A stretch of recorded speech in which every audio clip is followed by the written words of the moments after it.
Welcome to Sankalp Learning Solution. Good afternoon, my dear students. ನಾವು ಹಿಂದಿನ ಕ್ಲಾಸಲ್ಲಿ ಸಂಭವನೀಯತೆಗೆ ಸಂಬಂಧಪಟ್ಟ ಹಾಗೆ ಕಾನ್ಸೆಪ್ಟ್ ಗಳನ್ನ ತಿಳ್ಕೊಂಡಿದ್ವಿ, ಹಾಗೆ ಅಭ್ಯಾಸ ಲೆಕ್ಕಗಳನ್ನು ಕೂಡ ತಿಳ್ಕೊಂಡಿದ್ವಿ ಮಕ್ಕಳೇ.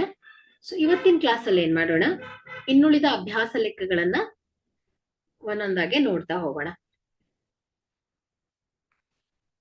ಸೊ ಪ್ರಶ್ನೆಯನ್ನ ಗಮನಿಸಿ. ಡೈಮಂಡ್ ಚಿಹ್ನೆ ಇರುವ 5 ಕಾರ್ಡ್ಗಳಾದ 10 ಜಾಕ್, ರಾಣಿ, ರಾಜ ಮತ್ತು ಏಸ್ಗಳನ್ನ ಅವುಗಳ ಮುಖ ಕೆಳಕ್ಕೆ ಇರುವಂತೆ ಚೆನ್ನಾಗಿ ಬೆರೆಸಲಾಗಿದೆ. ಯಾದೃಚ್ಛಿಕವಾಗಿ ಒಂದು ಕಾರ್ಡ್ ಅನ್ನ ಆರಿಸಲಾಗಿದೆ. ಆ ಕಾರ್ಡ್ ರಾಣಿ ಆಗಿರುವ ಸಂಭವನೀಯತೆ ಎಷ್ಟು?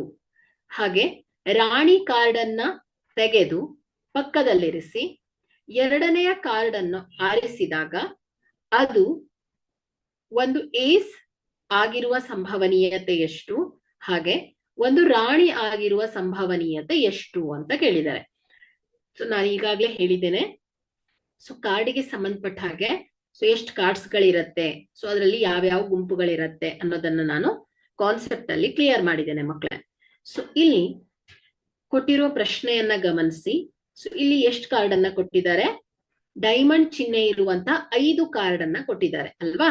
ಅಂದ್ರೆ ಇಲ್ಲಿ ಒಟ್ಟು ಅಂದ್ರೆ ಸಾಧ್ಯ ಫಲಿತಗಳ ಸಂಖ್ಯೆ ಎಷ್ಟಾಯ್ತು ಹೇಳಿ? 5 ಆಯ್ತು. ಸೊ ಯಾವ್ಯಾವ ಕಾರ್ಡ್ ಇದೆ? 10 ಜಾಕ್, ರಾಣಿ, ರಾಜ ಮತ್ತು ಏಸ್ ಕಾರ್ಡ್ಗಳಿದೆ ಅಲ್ವಾ? ಸೊ ಹಾಗಾಗಿ ಇಲ್ಲಿ ಮೊದಲನೇದಾಗಿ ನಾವು ಒಟ್ಟು ಸಂಭವನೀಯತೆಯನ್ನ ನೋಡ್ಕೊಳ್ಬೇಕಾಗತ್ತೆ. ಓಕೆ,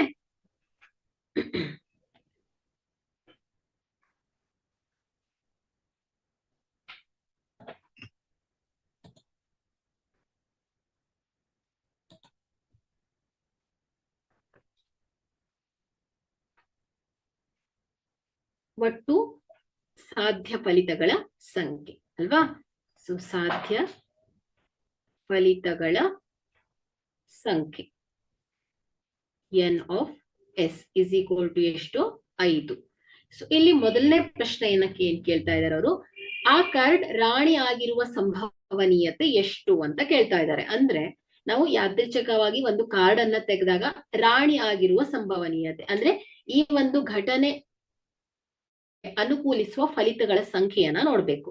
ಹಾಗಾಗಿ ಇಲ್ಲಿ ಒಟ್ಟು 5 ಕಾರ್ಡ್ಗಳಲ್ಲಿ ರಾಣಿ ಕಾರ್ಡ್ ಎಷ್ಟಿದೆ? 1 ಇದೆ ಅಲ್ವಾ? ಸೊ ಹಾಗಾಗಿ ಇಲ್ಲಿ ಈ ಒಂದು ರಾಣಿ ಅಂದ್ರೆ ಈ ಒಂದು ಘಟನೆಗೆ ಅನುಕೂಲಿಸುವ ಫಲಿತಗಳ ಸಂಖ್ಯೆ ಏನಾಗತ್ತೆ? n of a. ಎ ಅನ್ನೋದು ಒಂದು ಘಟನೆ. ಅದು ಯಾವ ಘಟನೆಯನ್ನ ತಗೊಂಡಿದ್ದೇವೆ ನಾವು? ರಾಣಿ ಆಗಿರುವ ಒಂದು ಘಟನೆ. n of a is equal to ಎಷ್ಟಾಗತ್ತೆ?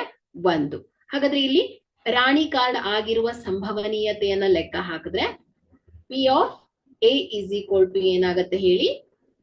a ಗೆ ಅನುಕೂಲಿಸುವ ಫಲಿತಗಳ ಸಂಖ್ಯೆ ಡಿವೈಡೆಡ್ ಬೈ ಏನಾಗತ್ತೆ? ಒಟ್ಟು ಫಲಿತಗಳ ಸಂಖ್ಯೆ is equal to ಎಷ್ಟಾಗತ್ತೆ? 1/5 ಆಗತ್ತೆ. ಸೊ ಇದು ಕಾರ್ಡ್ ರಾಣಿ ಆಗಿರುವ ಸಂಭವನೀಯತೆ ಆಗತ್ತೆ. ಎರಡನೇ ಪ್ರಶ್ನೆಯಲ್ಲಿ ಏನ್ ಕೇಳಿದಾರೆ ಅವರು? ರಾಣಿ ಕಾರ್ಡ್ ಅನ್ನ ತೆಗೆದು ಪಕ್ಕದಲ್ಲಿರಿಸಿ. ಒಟ್ಟು ಎಷ್ಟು ಕಾರ್ಡ್ ಇತ್ತು ಹೇಳಿ? 5 ಕಾರ್ಡ್ ಇತ್ತು. ಸೊ ಇದರಲ್ಲಿ ರಾಣಿ ಕಾರ್ಡ್ ಅನ್ನ ಏನ್ ಮಾಡಿದ್ದಾರೆ? ತೆಗೆದಿಟ್ಬಿಟ್ಟಿದ್ದಾರೆ. ಅಂದ್ರೆ ಎಷ್ಟಾಯ್ತು? ಒಟ್ಟು ಕಾರ್ಡ್ ಎಷ್ಟಾಯ್ತು ಹೇಳಿ? 4 ಕಾರ್ಡ್ ಇದೆ. ಹಾಗಾಗಿ ಇಲ್ಲಿ ಎರಡನೇ ಪ್ರಶ್ನೆಯಲ್ಲಿ ಸಾಧ್ಯ ಫಲಿತಗಳ ಸಂಖ್ಯೆ ಏನಾಗತ್ತೆ? 4 ಆಗತ್ತೆ ಅಲ್ವಾ? ಸೊ ಎರಡನೆಯ ಕೇಸ್ನಲ್ಲಿ ಸಾಧ್ಯ ಫಲಿತಗಳ ಸಂಖ್ಯೆ n of s is equal to 4. So ಇದಕ್ಕೆ ಸಂಬಂಧಿಸಿದ ಹಾಗೆ ಇಲ್ಲಿ ಏನ್ ಮಾಡ್ತಾ ಇದ್ದಾರೆ? ಒಂದು ಏಸ್ ಆಗಿರುವ ಸಂಭವನೀಯತೆಯನ್ನ ಲೆಕ್ಕ ಹಾಕ್ಬೇಕು. ಸೊ ಇಲ್ಲಿ ಏಸ್ ಅನ್ನೋದು ಒಂದು ಘಟನೆ ಅಲ್ವಾ? ಸೊ ಇಲ್ಲಿ ಈ ಒಂದು ಘಟನೆಯನ್ನ ನಾವು ಬಿ ಅಂತ ತಗೊಂಡ್ರೆ ಸೊ ಬಿ ಗೆ ಅನುಕೂಲಿಸುವ ಫಲಿತಗಳ ಸಂಖ್ಯೆಯನ್ನ ಹೇಳ್ಬೇಕಾಗತ್ತೆ. ಸೊ ಇಲ್ಲಿ ಒಟ್ಟು ಕಾರ್ಡ್ಗಳಿರೋದು 4. 10 ಜಾಕ್, ರಾಜ ಮತ್ತು ಏಸ್. ಯಾಕಂದ್ರೆ ರಾಣಿ ಕಾರ್ಡ್ ಅನ್ನ ಆಲ್ರೆಡಿ ತೆಗೆದು ಪಕ್ಕದಲ್ಲಿ ಇರಿಸ್ಬಿಟ್ಟಿದ್ದಾರೆ. ಸೊ ಹಾಗಾಗಿ ಇಲ್ಲಿ ಈ ಒಂದು ಏಸ್ ಗೆ ಅನುಕೂಲಿಸುವ ಫಲಿತಗಳ ಸಂಖ್ಯೆ ಏನಾಗತ್ತೆ? n of b is equal to 1. ಯಾಕಂದ್ರೆ ಇಲ್ಲಿ ಏಸ್ ಕಾರ್ಡ್ ಇರೋದು 1. ಹಾಗಾಗಿ ಇಲ್ಲಿ ಬಿಗೆ ಅನುಕೂಲಿಸುವ ಫಲಿತಗಳ ಸಂಖ್ಯೆ ಏನಾಗತ್ತೆ ಹೇಳಿ 1 ಆಗತ್ತೆ. ಹಾಗಾಗಿ ಇಲ್ಲಿ ಈ ಒಂದು ಸಂಭವನೀಯತೆಯನ್ನ ಲೆಕ್ಕ ಹಾಕಿದಾಗ ಎನ್ ಆಫ್ ಬಿ, ಬಿಗೆ ಅನುಕೂಲಿಸುವ ಫಲಿತಗಳ ಸಂಖ್ಯೆ ಡಿವೈಡೆಡ್ ಬೈ ಏನಾಗುತ್ತೆ ಸಾಧ್ಯ ಫಲಿತಗಳ ಸಂಖ್ಯೆ ಇಸ್ ಈಕ್ವಲ್ ಟು 1/4. ಅದೇ ರೀತಿ ಇಲ್ಲಿ ಎರಡನೇ ಪ್ರಶ್ನೆಯಲ್ಲಿ ಬಿ ಅನ್ನ ಏನ್ ಕೇಳಿದಾರೆ ಅವರು, ಒಂದು ರಾಣಿ ಆಗಿರುವ ಸಂಭವನೀಯತೆ ಎಷ್ಟು ಅಂತ ಕೇಳ್ತಾ ಇದ್ದಾರೆ ಅಲ್ವಾ. ಸೊ ರಾಣಿ ಆಗಿರುವ ಸಂಭವನೀಯತೆ ಎಷ್ಟು, ರಾಣಿ ಆಗಿರುವ ಸಂಭವನೀಯತೆ ಎಷ್ಟು ಅಂತ ಕೇಳ್ತಾ ಇದ್ದಾರೆ. ಸೊ ಇಲ್ಲಿ ಫಸ್ಟ್ ಏನಿತ್ತು, 5 ಕಾರ್ಡ್ ಇತ್ತು. ಯಾವ್ಯಾವ್ದಿತ್ತು ಹೇಳಿ, 10 ಜಾಕ್, ರಾಣಿ, ರಾಜ ಮತ್ತು ಏಸ್ ಗಳಿತ್ತು ಅಲ್ವಾ. ಸೊ ಇಲ್ಲಿ ಆಲ್ರೆಡಿ ಏನ್ ಮಾಡಿದ್ದಾರೆ, ರಾಣಿ ಕಾರ್ಡ್ ಅನ್ನ ತೆಗೆದಿಟ್ಬಿಟ್ಟಿದ್ದಾರೆ. ಅಂದ್ರೆ ಕೇವಲ 4 ಕಾರ್ಡ್ ಇದೆ, ಜಾಕ್, ರಾಜ, ಏಸ್ ಮತ್ತು 10. ಸೊ 4 ಕಾರ್ಡ್ ಇದೆ. ಸೊ ಇಲ್ಲಿ ನಾವ್ ಎಷ್ಟೇ ಬಾರಿ ಕಾರ್ಡ್ ಅನ್ನ ಪಿಕ್ ಮಾಡಿದ್ರು ಕೂಡ ನಮ್ಗೆ ರಾಣಿ ಕಾರ್ಡ್ ಬರುತ್ತಾ, ಇಲ್ಲ. ಯಾಕಂದ್ರೆ ಇಲ್ಲಿ ಆಲ್ರೆಡಿ ರಾಣಿ ಕಾರ್ಡ್ ಅನ್ನ ಏನ್ ಮಾಡಿದ್ದಾರೆ, ತೆಗೆದು ಸೈಡ್ ಇಟ್ಬಿಟ್ಟಿದ್ದಾರೆ. ಸೊ ಹಾಗಾಗಿ ಇಲ್ಲಿ ರಾಣಿಗೆ ಅನುಕೂಲಿಸುವ ಫಲಿತಗಳ ಸಂಖ್ಯೆ ಏನಾಗತ್ತೆ ಹೇಳಿ 0 ಆಗ್ಬಿಡತ್ತೆ ಅಲ್ವಾ. ಸೊ ಹಾಗಾಗಿ ಇಲ್ಲಿ ರಾಣಿ ಕಾರ್ಡ್ಗೆ ಬರುವಂತಹ ಸಂಭವನೀಯತೆ ಏನಾಗತ್ತೆ, ರಾಣಿ ಕಾರ್ಡ್ಗೆ ಅನುಕೂಲಿಸುವ ಫಲಿತಗಳ ಸಂಖ್ಯೆ ಡಿವೈಡೆಡ್ ಬೈ ಏನ್ ಹೇಳಿ ಒಟ್ಟು ಫಲಿತಗಳ ಸಂಖ್ಯೆ ಇಸ್ ಈಕ್ವಲ್ ಟು ಏನಾಗತ್ತೆ 0 divided by 4 is equal to ಏನಾಯ್ತು ಹೇಳಿ 0. ಸೊ ಇದು ಅಸಂಭವ ಘಟನೆ ಅಂತ ಹೇಳ್ತೇವೆ. ಸೊ ಎಷ್ಟೇ ಬಾರಿ ನೀವು ಕಾರ್ಡ್ ಅನ್ನ ತೆಗೆದ್ರೂ ಕೂಡ ಏನಾಗತ್ತೆ ಹೇಳಿ ರಾಣಿ ಕಾರ್ಡ್ ಬರೋ ಚಾನ್ಸಸ್ ಇಲ್ಲ ಅಲ್ವಾ. ಸೊ ಹಾಗಾಗಿ ಇಂತಹ ಘಟನೆಯನ್ನ ಏನಂತ ಹೇಳ್ತೇವೆ ಅಂತ ಕೂಡ ಪ್ರಶ್ನೆಯನ್ನ ಕೇಳ್ತಾರೆ. ಸೊ ಹಾಗಾಗಿ ಇದನ್ನ ಅಸಂಭವ ಘಟನೆ ಅಂತ ಹೇಳ್ತೇವೆ ಮಕ್ಕಳು. ಸೊ ಮುಂದಿನ ಪ್ರಶ್ನೆಗೆ ಹೋಗೋಣ. ಪ್ರಶ್ನೆಯನ್ನ ಗಮನಿಸಿ. 20 ಬಲ್ಬ್ಗಳ ಒಂದು ಗುಂಪಿನಲ್ಲಿ 4 ಬಲ್ಬ್ಗಳು ದೋಷಪೂರಿತವಾಗಿದೆ. ಗುಂಪಿನಿಂದ ಯಾದೃಚ್ಛಿಕವಾಗಿ ಒಂದು ಬಲ್ಬ್ ಅನ್ನ ಹೊರತೆಗೆಯಲಾಗಿದೆ. ಅದು ದೋಷಪೂರಿತ ಆಗಿರುವ ಸಂಭವನೀಯತೆ ಎಷ್ಟು? ಸೊ ಅದರಲ್ಲೇ ಸಬ್ ಹೆಡ್ಡಿಂಗ್ ಅನ್ನ ಕೇಳ್ತಾ ಇದ್ದಾರೆ. ಒಂದರಲ್ಲಿ ಹೊರತೆಗೆದ ಬಲ್ಬ್ ದೋಷಪೂರಿತವಾಗಿರದಿದ್ದರೂ ಸಹ ಅದನ್ನ ಬಲ್ಬ್ಗಳ ಗುಂಪಿನಿಂದ ಪ್ರತ್ಯೇಕಿಸಿದೆ. ಈಗ ಉಳಿದ ಬಲ್ಬ್ಗಳಿಂದ ಒಂದು ಬಲ್ಬ್ ಅನ್ನ ಯಾದೃಚ್ಛಿಕವಾಗಿ ಹೊರತೆಗೆದರೆ ಈ ಬಲ್ಬ್ ದೋಷಪೂರಿತ ಆಗಿರದ ಸಂಭವನೀಯತೆ ಎಷ್ಟು ಅಂತ ಕೇಳ್ತಾ ಇದ್ದಾರೆ. ಸೊ ಪ್ರಶ್ನೆಯನ್ನ ಸರಿಯಾಗಿ ಗಮನಿಸಿ ನೋಡಿ. ಸ್ಟಾರ್ಟಿಂಗ್ ಅಲ್ಲಿ ತುಂಬಾ ಈಸಿ ಇತ್ತು ಕ್ವಶನ್. ಸೊ ಇಲ್ಲಿ ನೋಡಿ ಸ್ವಲ್ಪ ಟ್ವಿಸ್ಟ್ ಆಗಿ ಕೇಳ್ತಾ ಇದ್ದಾರೆ. ನೋಡಿ 20 ಬಲ್ಬ್ಗಳ ಒಂದು ಗುಂಪಿನಲ್ಲಿ ಅಂದ್ರೆ ಒಟ್ಟು ಫಲಿತಗಳನ್ನ ನೋಡ್ಬೇಕಾಗತ್ತೆ. ಸೊ ಇಲ್ಲಿ ಸಾಧ್ಯ ಫಲಿತಗಳ ಸಂಖ್ಯೆ ಏನಾಗತ್ತೆ ಹೇಳಿ 20 ಅಲ್ವಾ. ಸೊ ಹಾಗಾಗಿ ಇಲ್ಲಿ ಮೊದಲನೇದಾಗಿ ನೀವು ನೋಡ್ಬೇಕಾಗಿರೋದು ಒಟ್ಟು ಫಲಿತಗಳ ಸಂಖ್ಯೆಯನ್ನ ನೋಡ್ಬೇಕಾಗತ್ತೆ. ಸೊ ಸಾಧ್ಯ ಫಲಿತಗಳ ಸಂಖ್ಯೆ n of s is equal to ಎಷ್ಟು ಹೇಳಿ 20. ಸೊ ಇಲ್ಲಿ 20 ಬಲ್ಬ್ ಇದೆ. ಅಲ್ಲಿ ಒಂದಿಷ್ಟು ಬಲ್ಬ್ಗಳು ದೋಷಪೂರಿತವಾಗಿದೆ, ಒಂದಿಷ್ಟು ಬಲ್ಬ್ಗಳು ದೋಷಪೂರಿತ ಆಗಿರದೆ ಇರುವ ಬಲ್ಬ್ಗಳು. ಹಾಗಾದ್ರೆ ಇಲ್ಲಿ ನಾವು ನೆಕ್ಸ್ಟ್ ಏನ್ ಮಾಡ್ಬೇಕು ಹೇಳಿ, ದೋಷಪೂರಿತ ಆಗಿರುವ ಬಲ್ಬ್ ಅನ್ನ ನೋಡ್ಬೇಕು, ದೋಷಪೂರಿತ ಆಗಿಲ್ಲದೆ ಇರೋ ಬಲ್ಬ್ ಎಷ್ಟಿದೆ ಅನ್ನೋದನ್ನ ನೋಡ್ಬೇಕಾಗತ್ತೆ. ಸೊ ಇಲ್ಲಿ ಮೊದಲನೇ ಹೇಳಿಕೆಯಲ್ಲಿ ಏನಿದೆ, ಒಟ್ಟು 20 ಬಲ್ಬ್ ನಲ್ಲಿ 4 ಬಲ್ಬ್ ದೋಷಪೂರಿತವಾಗಿದೆ ಅಂತ ಹೇಳ್ತಾ ಇದ್ದಾರೆ. ಹಾಗಾದ್ರೆ ಇಲ್ಲಿ ನಾವು ಬರ್ಕೋಬಹುದಲ್ವಾ, ದೋಷಪೂರಿತ ಆಗಿರುವ ಬಲ್ಬ್ಗಳ ಸಂಖ್ಯೆ. ದೋಷಪೂರಿತ ಬಲ್ಬ್ಗಳು ಎಷ್ಟು ಹೇಳಿ 4. ಸೊ ಈಗ ನಾವು ಒಟ್ಟು ಬಲ್ಬ್ಗಳಲ್ಲಿ ದೋಷಪೂರಿತ ಬಲ್ಬ್ ಅನ್ನ ಕಳೆದ್ರೆ ನಮ್ಗೆ ದೋಷಪೂರಿತವಲ್ಲದ ಬಲ್ಬ್ಗಳ ಸಂಖ್ಯೆ ಸಿಗತ್ತೆ ಅಲ್ವಾ. ಸೊ ಹಾಗಾಗಿ ದೋಷಪೂರಿತವಲ್ಲದ ಬಲ್ಬ್ಗಳು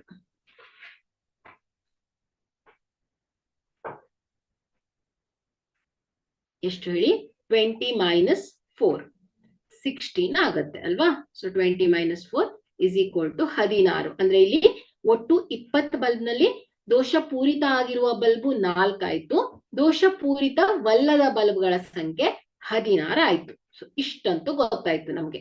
ಸೊ ಈಗ ಏನನ್ನ ಮಾಡ್ಬೇಕಾಗಿದೆ ನಾವು, ದೋಷಪೂರಿತ ಆಗಿರುವ ಸಂಭವನೀಯತೆಯನ್ನ ಕಂಡುಹಿಡಿಬೇಕು.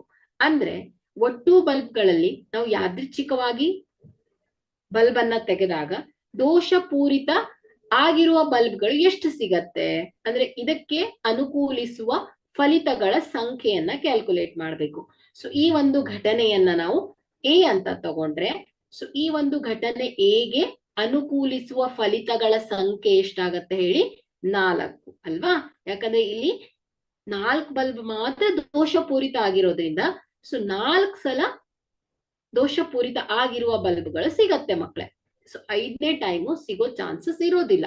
ಸೊ ಹಾಗಾಗಿ ಇಲ್ಲಿ ಎ ಒಂದು ಈ ಘಟನೆಗೆ ಅನುಕೂಲಿಸುವ ಫಲಿತಗಳ ಸಂಖ್ಯೆ ಎಷ್ಟಾಗತ್ತೆ? 4. ಸೊ ಇದರ ಸಂಭವನೀಯತೆಯನ್ನ ಕ್ಯಾಲ್ಕುಲೇಟ್ ಮಾಡಿದ್ರೆ P of A is equal to ಎಗೆ ಅನುಕೂಲಿಸುವ ಫಲಿತಗಳ ಸಂಖ್ಯೆ ಡಿವೈಡೆಡ್ ಬೈ ಏನಾಗತ್ತೆ? ಒಟ್ಟು ಫಲಿತಗಳ ಸಂಖ್ಯೆ ಇಸ್ ಈಕ್ವಲ್ ಟು ಏನಾಗತ್ತೆ? 4 ಡಿವೈಡೆಡ್ ಬೈ 20. ಸೊ ಇದನ್ನ ಡಿವೈಡ್ ಮಾಡಿದ್ರೆ so 4 1 4 5 20. So is equal to ಎಷ್ಟಾಗತ್ತೆ? 1 ಡಿವೈಡೆಡ್ ಬೈ 5 ಅಲ್ವಾ? ಸೊ ಇದು ಮೊದಲನೆಯ ಪ್ರಶ್ನೆಗೆ ಉತ್ತರ. ಸೊ ಎರಡನೇ ಪ್ರಶ್ನೆಯನ್ನ ಗಮನಿಸಿ. ಒಂದರಲ್ಲಿ ಹೊರತೆಗೆದ ಬಲ್ಬ್ ದೋಷಪೂರಿತವಾಗಿರದಿದ್ದರೂ ಸಹ ಅದನ್ನ ಬಲ್ಬ್ಗಳ ಗುಂಪಿನಿಂದ ಪ್ರತ್ಯೇಕಿಸಿದೆ. ಅಂದ್ರೆ ಏನ್ ಮಾಡ್ತಾ ಇದ್ದಾರೆ ಇವರು? ಸೊ ನೆಕ್ಸ್ಟ್ ಕೇಸ್ ಅಲ್ಲಿ, ಸೊ ಹಿಂದಿನ ಪ್ರಶ್ನೆಯಲ್ಲಿ ನೋಡಿ ಕಾರ್ಡ್ಗೆ ಸಂಬಂಧಪಟ್ಟ ಹಾಗೆ ಪ್ರಶ್ನೆ ಇತ್ತು. ಸೊ ಅಲ್ಲಿ 5 ಕಾರ್ಡ್ ಇತ್ತು. ಸೊ ನೆಕ್ಸ್ಟ್ ಸ್ಟೆಪ್ ಅಲ್ಲಿ ಏನ್ ಮಾಡಿದಾರೆ ಅವರು? ಕಾರ್ಡ್ ಅನ್ನ ತೆಗೆದಿಟ್ಟು ಏಸ್ ಕಾರ್ಡ್ ಬರುವ ಸಂಭವನೀಯತೆಯನ್ನ ಕ್ಯಾಲ್ಕುಲೇಟ್ ಮಾಡಿ ಅಂತ ಕೇಳಿದ್ರು. ಸೊ ಇಲ್ಲಿ ನೋಡಿ ಏನ್ ಮಾಡ್ತಾ ಇದ್ದಾರೆ? 20 ಬಲ್ಬ್ ನಲ್ಲಿ 1 ಬಲ್ಬ್ ಅನ್ನ ತೆಗೆದಿಡ್ತಾ ಇದ್ದಾರೆ. ಸೊ ಆ ಬಲ್ಬು ಸರಿ ಇದೆ, ಆಕ್ಚುಲಿ ದೋಷಪೂರಿತವಾಗಿರದೆ ಇದ್ರೂ ಕೂಡ ಏನ್ ಮಾಡಿದ್ದಾರೆ? ಅದನ್ನ ಹೊರಗೆ ತೆಗೆದಿಟ್ಟಿದ್ದಾರೆ. ಓಕೆ. ಸೊ ಹಾಗಾಗಿ ಇಲ್ಲಿ ಒಟ್ಟು ಫಲಿತಗಳ ಸಂಖ್ಯೆ ಎಷ್ಟಾಗತ್ತೆ ಹೇಳಿ? 19 ಆಗತ್ತೆ. ಯಾಕಂದ್ರೆ 1 ಬಲ್ಬು ಸರಿ ಇದ್ರೂ ಕೂಡ ಏನ್ ಮಾಡಿದ್ದಾರೆ? ಅದನ್ನ ತೆಗೆದು ಹೊರಗಿಟ್ಟಿದ್ದಾರೆ. ಸೊ ಹಾಗಾಗಿ ಎರಡನೆಯ ಕೇಸ್ನಲ್ಲಿ ಒಟ್ಟು ಫಲಿತಗಳ ಸಂಖ್ಯೆ, ಸೊ ಇದನ್ನ ನೀವು ಅಬ್ಸರ್ವ್ ಮಾಡ್ಬೇಕಾಗತ್ತೆ. ಒಟ್ಟು ಫಲಿತಗಳ ಸಂಖ್ಯೆ ಎಷ್ಟಾಗತ್ತೆ ಹೇಳಿ? 19 ಆಗತ್ತೆ. ಸೊ 1 ಬಲ್ಬ್ ಅನ್ನ ಸೈಡ್ ಇಟ್ಬಿಟ್ಟಿದ್ದಾರೆ. ಅದು ದೋಷಪೂರಿತ ಆಗಿರದೇ ಇರುವಂತಹ ಬಲ್ಬ್. ಹಾಗಾದ್ರೆ ಈ ಕೇಸಲ್ಲಿ ದೋಷಪೂರಿತ ಆಗಿರದೇ ಇರುವ ಬಲ್ಬ್ಗಳ ಸಂಖ್ಯೆ ಎಷ್ಟಾಯ್ತು ಹೇಳಿ? ದೋಷಪೂರಿತ ಬಲ್ಬ್ ಅಲ್ಲದ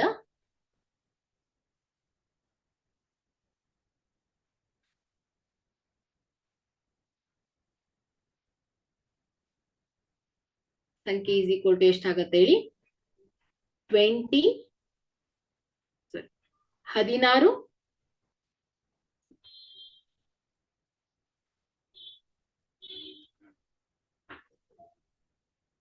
16 ದೋಷಪೂರಿತ ಆಗಿರುವ ಬಲ್ಬ್ಗಳ ಸಂಖ್ಯೆ ಎಷ್ಟಿತ್ತು? 16 ಇತ್ತು ಅಲ್ವಾ?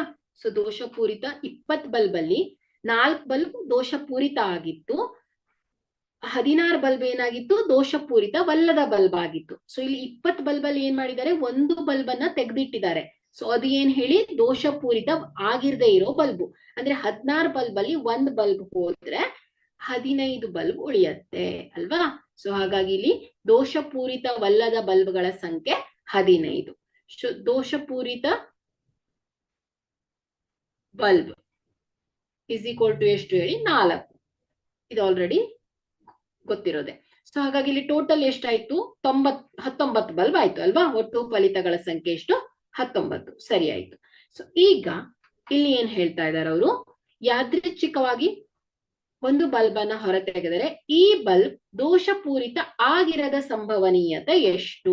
ಈ 19 ಬಲ್ಬ್ ಅಲ್ಲಿ ಸೊ ಯಾದೃಚ್ಛಿಕವಾಗಿ ಬಲ್ಬ್ ಅನ್ನ ತೆಗೆದಾಗ ದೋಷಪೂರಿತ ಆಗಿರದ ಬಲ್ಬು ಅಂದ್ರೆ ದೋಷಪೂರಿತ ಬಲ್ಬ್ ಆಗಿರದ ಒಂದು ಘಟನೆಗೆ ಅನುಕೂಲಿಸುವ ಫಲಿತಗಳ ಸಂಖ್ಯೆ ಏನಾಗತ್ತೆ ಹೇಳಿ? 15 ಆಗತ್ತೆ. ಈ ಒಂದು ಬಿ ಗೆ ಅನುಕೂಲಿಸುವ ಫಲಿತಗಳ ಸಂಖ್ಯೆ 15. ಯಾಕೆ ಹೇಳಿ? ಇಲ್ಲಿ ದೋಷಪೂರಿತವಲ್ಲದ ಬಲ್ಬ್ ಅನ್ನ ಕೇಳ್ತಾ ಇದ್ದಾರೆ. ಸೊ ಹಾಗಾಗಿ ಈ ಒಂದು ಘಟನೆಗೆ ಅನುಕೂಲಿಸುವ ಫಲಿತಗಳ ಸಂಖ್ಯೆಯನ್ನ ಹೇಳ್ಬೇಕಾಗತ್ತೆ. ಸೊ ಈಗ ನಾವು ಇದರ ಸಂಭವನೀಯತೆಯನ್ನ ಕ್ಯಾಲ್ಕುಲೇಟ್ ಮಾಡಿದ್ರೆ ಸೊ ಎನ್ ಆಫ್ ಬಿ ಅಂದ್ರೆ ಬಿ ಗೆ ಅನುಕೂಲಿಸುವ ಫಲಿತಗಳ ಸಂಖ್ಯೆ ಡಿವೈಡೆಡ್ ಬೈ ಒಟ್ಟು ಫಲಿತಗಳ ಸಂಖ್ಯೆ ಈಸ್ ಈಕ್ವಲ್ ಟು ಏನಾಗುತ್ತೆ 15 ಡಿವೈಡೆಡ್ ಬೈ 19 ಆಗತ್ತೆ. ಸೊ ಇಲ್ಲಿ ನಿಮ್ಗೆ ಕೆಲವೊಂದು ಪ್ರಶ್ನೆಯಲ್ಲಿ ನಿಮ್ಗೆ ಸಬ್ ಹೆಡ್ಡಿಂಗ್ಸ್ ಕೊಟ್ಟಿರ್ತಾರೆ. ಸೊ ಇಲ್ಲಿ ಕಾಯಿನ್ ಅಲ್ಲಿ ಅದೇ ಒಂದು ನಾಣ್ಯವನ್ನ ತಗೊಂಡ್ರೆ ಶಿರ ಬೀಳುವ ಸಂಭವನೀಯತೆ ಎಷ್ಟು, ಅಥವಾ ಸೆಕೆಂಡ್ ಕ್ವಶನ್ ಅಲ್ಲಿ ಪುಚ್ಚ ಬೀಳುವ ಸಂಭವನೀಯತೆ ಎಷ್ಟು. ಸೊ ಈ ರೀತಿಯಾಗಿ ಪ್ರಶ್ನೆಯನ್ನ ಕೇಳಿದಾಗ ನೀವು ಆ ಒಂದು ಘಟನೆಯನ್ನ ಎ, ಎರಡನೇ ಘಟನೆಯನ್ನ ಬಿ, ಈ ರೀತಿಯಾಗಿ ಮೆನ್ಷನ್ ಮಾಡ್ಕೊಳ್ಳಿ. ಸೊ ಈಸಿ ಆಗತ್ತೆ. ಓಕೆ, ಸೊ ಮುಂದಿನ ಪ್ರಶ್ನೆಗೆ ಹೋಗೋಣ. ಪ್ರಶ್ನೆಯನ್ನ ಗಮನಿಸಿ. ಒಂದು ಮಗುವಿನಲ್ಲಿ ಒಂದು ದಾಳವಿದೆ. ಅದರ ಮುಖಗಳು ಈ ಕೆಳಗಿನಂತೆ ಅಕ್ಷರಗಳನ್ನ ತೋರಿಸ್ತಾ ಇದೆ. A, B, C, D, E, A. So ಒಂದ್ ದಾಳ ಅಂದಿದೆ, ನಿಮ್ಗೆ ಗೊತ್ತಾಗ್ಬಿಡತ್ತೆ 6 ಮುಖಗಳು ಇರತ್ತೆ. ಸೊ ಆ ಮುಖಗಳು ಯಾವ ರೀತಿ ಇದೆ, ಸಂಖ್ಯೆಗಳಿಲ್ಲ, A B C D E A ಅನ್ನೋ ತರ ಲೆಟರ್ಸ್ ಅನ್ನ ಬರ್ದಿದಾರಂತೆ. ಸೊ ದಾಳವನ್ನ ಒಂದು ಸಲ ಎಸೆದಿದೆ. ಎ ಪಡೆಯುವ ಸಂಭವನೀಯತೆ ಎಷ್ಟು? ಎರಡನೇ ಪ್ರಶ್ನೆಯಲ್ಲಿ ಡಿ ಅನ್ನ ಪಡೆಯುವ ಸಂಭವನೀಯತೆ ಎಷ್ಟು ಅಂತ ಕೇಳ್ತಾ ಇದ್ದಾರೆ. ಸೊ ಮೊದಲನೇದಾಗಿ ನೀವೇನ್ ಮಾಡ್ಬೇಕು ಹೇಳಿ, ಎಲ್ಲಾ ಸಾಧ್ಯ ಫಲಿತಗಳ ಸಂಖ್ಯೆಯನ್ನ ನೋಡ್ಬೇಕಾಗತ್ತೆ. ಸೊ ಇಲ್ಲಿ ಎಲ್ಲಾ ಸಾಧ್ಯ ಫಲಿತಗಳ ಸಂಖ್ಯೆ n of s is equal to ಎಷ್ಟು ಹೇಳಿ, 6 ಅಲ್ವಾ? ಸೊ ಇಲ್ಲಿ ಫಸ್ಟ್ ಪ್ರಶ್ನೆ ಇದೆ ಅಲ್ವಾ? ಸೊ ಇದನ್ನ ಒಂದು ಎ ಒಂದು ಘಟನೆ, ಇಲ್ಲೂ ಎ ಕೂಡ ಇದೆ, ಎ ಒಂದು ಘಟನೆ ನಡೆಯುವಂತಹ ಸಂಭವನೀಯತೆ ಅಂತ ತಗೊಳ್ಳೋಣ. ಸೊ ಎರಡನೇ ಕೇಸ್ ನಲ್ಲಿ ಬಿ ನಡೆಯುವ ಸಂಭವನೀಯತೆ ಕ್ಯಾಲ್ಕುಲೇಟ್ ಮಾಡೋಣ. ಸೊ ಇಲ್ಲಿ ಮೊದಲನೇದಾಗಿ ಎಗೆ ಅನುಕೂಲಿಸುವ ಫಲಿತಗಳ ಸಂಖ್ಯೆಯನ್ನ ನೋಡ್ಬೇಕು ಅಲ್ವಾ? ಸೊ ಇಲ್ಲಿ ಎಗೆ ಅನುಕೂಲಿಸುವ ಫಲಿತಗಳ ಸಂಖ್ಯೆ. ಸೊ ಇಲ್ಲಿ ನಾವು ತಾಳವನ್ನ ರೋಲ್ ಮಾಡಿದಾಗ ಎ ಬೀಳುವ ಸಂಭವನೀಯತೆಯನ್ನ ನೋಡ್ಬೇಕಾಗತ್ತೆ. ಅಂದ್ರೆ ಎ ಎಷ್ಟು ಸಲ ಬರೋ ಚಾನ್ಸಸ್ ಇದೆ? 2 ಸಲ ಬರ್ಬೋದು. ಯಾಕಂದ್ರೆ ಇಲ್ಲಿ 2 ಮುಖದಲ್ಲಿ ಎ ಅಂತ ಇದೆ. ಸೊ ಹಾಗಾಗಿ 2 ಸಲ ಎ ಬರೋ ಚಾನ್ಸಸ್ ಇದೆ. ಹಾಗಾಗಿ ಇಲ್ಲಿ ಎಗೆ ಅನುಕೂಲಿಸುವ ಫಲಿತಗಳ ಸಂಖ್ಯೆ n of A is equal to ಏನಾಗತ್ತೆ? 2 ಆಗತ್ತೆ. ಹಾಗಾದ್ರೆ ಇಲ್ಲಿ ಎ ಪಡೆಯುವ ಸಂಭವನೀಯತೆಯನ್ನ ಲೆಕ್ಕ ಹಾಕಿದಾಗ ಎನ್ ಆಫ್ ಎ ಅಂದ್ರೆ ಎಗೆ ಅನುಕೂಲಿಸುವ ಫಲಿತಗಳ ಸಂಖ್ಯೆ ಡಿವೈಡೆಡ್ ಬೈ ಏನ್ ಹೇಳಿ, ಒಟ್ಟು ಫಲಿತಗಳ ಸಂಖ್ಯೆ is equal to 2 divided by 6. So ಇದನ್ನ ಸಿಂಪ್ಲಿಫೈ ಮಾಡಿದಾಗ 1 ಡಿವೈಡೆಡ್ ಬೈ 3 ಬರುತ್ತೆ. ಓಕೆ, ಸೊ ಇದು ಮೊದಲನೇ ಪ್ರಶ್ನೆ. ಸೊ ಎರಡನೆಯ ಪ್ರಶ್ನೆಯಲ್ಲಿ ಏನಿದೆ, ಡಿ ಅನ್ನ ಪಡೆಯುವ ಸಂಭವನೀಯತೆ ಎಷ್ಟು? ಅಂದ್ರೆ ಈ ಒಂದು ಡಿ ಘಟನೆ ನಡೆಯುವಂಥದ್ದು ಅಲ್ವಾ? ಸೊ ಈ ಡಿ ಅನ್ನೋದು, ಸೊ ಕಾರ್ಡ್ ಅನ್ನ ರೋಲ್ ಮಾಡೋದು ಚಟುವಟಿಕೆ ಆದ್ರೆ, ಸೊ ರೋಲ್ ಮಾಡಿದಾಗ ಎ ಬೀಳೋದು ಒಂದು ಘಟನೆ, ಬಿ ಬೀಳೋದು ಒಂದು ಘಟನೆ, ಡಿ ಬೀಳೋದು ಒಂದು ಘಟನೆ ಅಲ್ವಾ? ಅಂದ್ರೆ ನಾವು ಈ ಡಿ ಗೆ ಅನುಕೂಲಿಸುವ ಫಲಿತಗಳ ಸಂಖ್ಯೆಯನ್ನ ಹೇಳ್ಬೇಕು. ಸೊ ಈ ಒಂದು ಘಟನೆಯನ್ನ ನಾವು ಬಿ ಅಂತ ತಗೊಂಡ್ರೆ, ಬಿ ಗೆ ಅನುಕೂಲಿಸುವ ಫಲಿತಗಳ ಸಂಖ್ಯೆ ಏನಾಗತ್ತೆ? 1 ಅಲ್ವಾ? ಯಾಕಂದ್ರೆ ಇಲ್ಲಿ ಕೇವಲ 1 ಸಲ ಡಿ ಇದೆ. ಹಾಗಾಗಿ 1 ಸಲ ಡಿ ಬೀಳೋ ಚಾನ್ಸಸ್ ಇದೆ. ಹಾಗಾಗಿ ಇಲ್ಲಿ ಡಿ ಅನ್ನ ಪಡೆಯುವ ಸಂಭವನೀಯತೆ ಏನಾಗತ್ತೆ? 1 ಡಿವೈಡೆಡ್ ಬೈ ಒಟ್ಟು ಫಲಿತಗಳ ಸಂಖ್ಯೆ 6. ಓಕೆ, ಸೊ ಇದು ಇದರ ಸಂಭವನೀಯತೆ ಆಗತ್ತೆ ಮಕ್ಕಳೇ. ಸೊ ಮುಂದಿನ ಪ್ರಶ್ನೆಗೆ ಹೋಗೋಣ. ಸೊ ಇಲ್ಲಿ ಚಿತ್ರವನ್ನ ಗಮನಿಸಿ. 14.6ರಲ್ಲಿ ತೋರಿಸಿದಂತೆ ನೀವು ಯಾದೃಚ್ಛಿಕವಾಗಿ ಒಂದು ದಾಳವನ್ನ ಆಯತಾಕಾರದ ಪ್ರದೇಶದಲ್ಲಿ ಬೀಳಿಸಿದ್ದೀರಿ ಎಂದು ಊಹಿಸಿಕೊಳ್ಳಿ. ಇದು 1 ಮೀಟರ್ ವ್ಯಾಸದ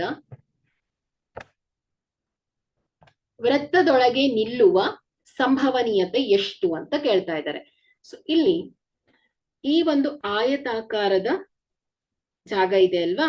ಸೊ ಇದು ಏನಾಗತ್ತೆ? ಇದರ ಒಟ್ಟು ಅಂದ್ರೆ ಸಾಧ್ಯ ಫಲಿತ ಆಗತ್ತೆ. ಫಸ್ಟ್ ಕ್ವಶನ್ ಅನ್ನ ಓದ್ ತಕ್ಷಣ ನೀವೇನ್ ಯೋಚನೆ ಮಾಡ್ಬೇಕು? ಎಲ್ಲಾ ಸಾಧ್ಯ ಫಲಿತಗಳ ಬಗ್ಗೆ ಯೋಚನೆ ಮಾಡ್ಬೇಕಾಗತ್ತೆ.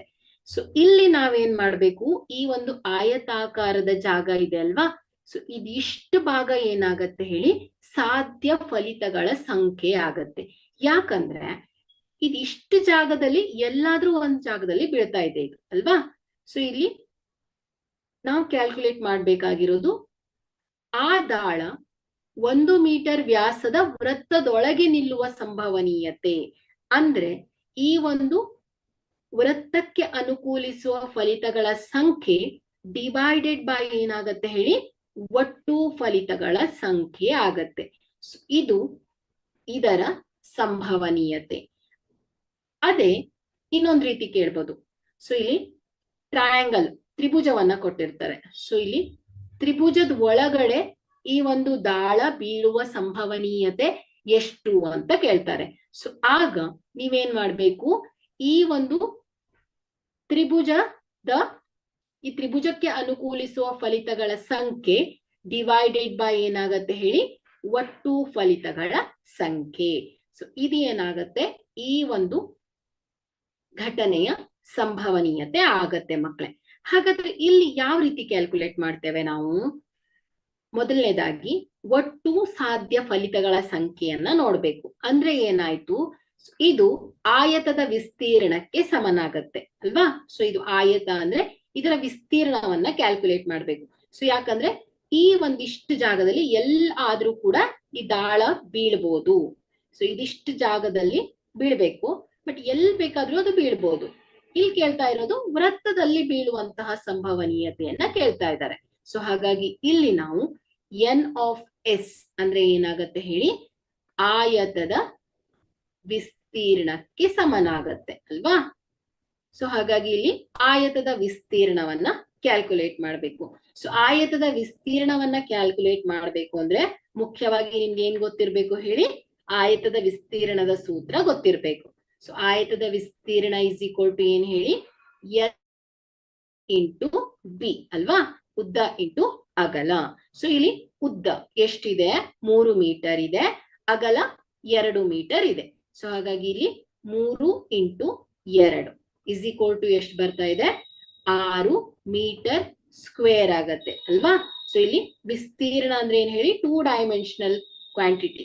ಸೊ ಇದನ್ನ ನಾವು ಸ್ಕ್ವೇರ್ ಯೂನಿಟ್ಸ್ ಇಂದ ರೆಪ್ರೆಸೆಂಟ್ ಮಾಡ್ತೇವೆ. ಸೊ ಇಲ್ಲಿ L metre into metre, metre square ಆಗತ್ತೆ. ಸೊ ಈಸಿಯಾಗಿ ಗೊತ್ತಾಗ್ಬಿಡತ್ತೆ.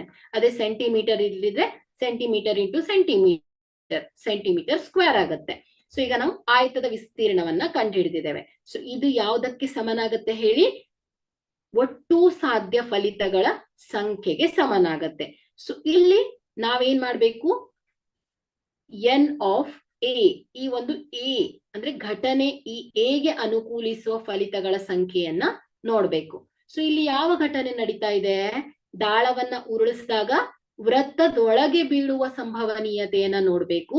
ಸೊ ಹಾಗಾಗಿ ಇಲ್ಲಿ ವೃತ್ತದ ವಿಸ್ತೀರ್ಣ, ಸೊ ಇದು ಏನು ಹೇಳಿ, ಎಗೆ ಅನುಕೂಲಿಸುವ ಫಲಿತಗಳ ಸಂಖ್ಯೆ. ಸೊ ಹಾಗಾಗಿ ಇಲ್ಲಿ ವೃತ್ತದ ವಿಸ್ತೀರ್ಣ. ಸೊ ಇಲ್ಲಿ ವೃತ್ತದ ವಿಸ್ತೀರ್ಣ ಅಂದಿದೆ, ವೃತ್ತದ ವಿಸ್ತೀರ್ಣದ ಸೂತ್ರ ನೆನಪಾಗ್ಬೇಕು. ಸೊ ಇಲ್ಲಿ ವೃತ್ತದ ವಿಸ್ತೀರ್ಣದ ಸೂತ್ರ ಏನ್ ಹೇಳಿ, pi r square. So pi ಅನ್ನೋದು ಒಂದು ಸ್ಥಿರಾಂಕ ಅಲ್ವಾ.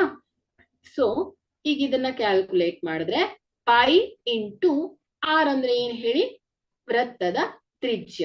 ಸೊ ಇಲ್ಲಿ ಪ್ರಶ್ನೆಯಲ್ಲಿ ಏನ್ ಕೊಟ್ಟಿದ್ದಾರೆ ಅವರು, 1 ಮೀಟರ್ ವ್ಯಾಸವನ್ನ ಕೊಟ್ಟಿದ್ದಾರೆ.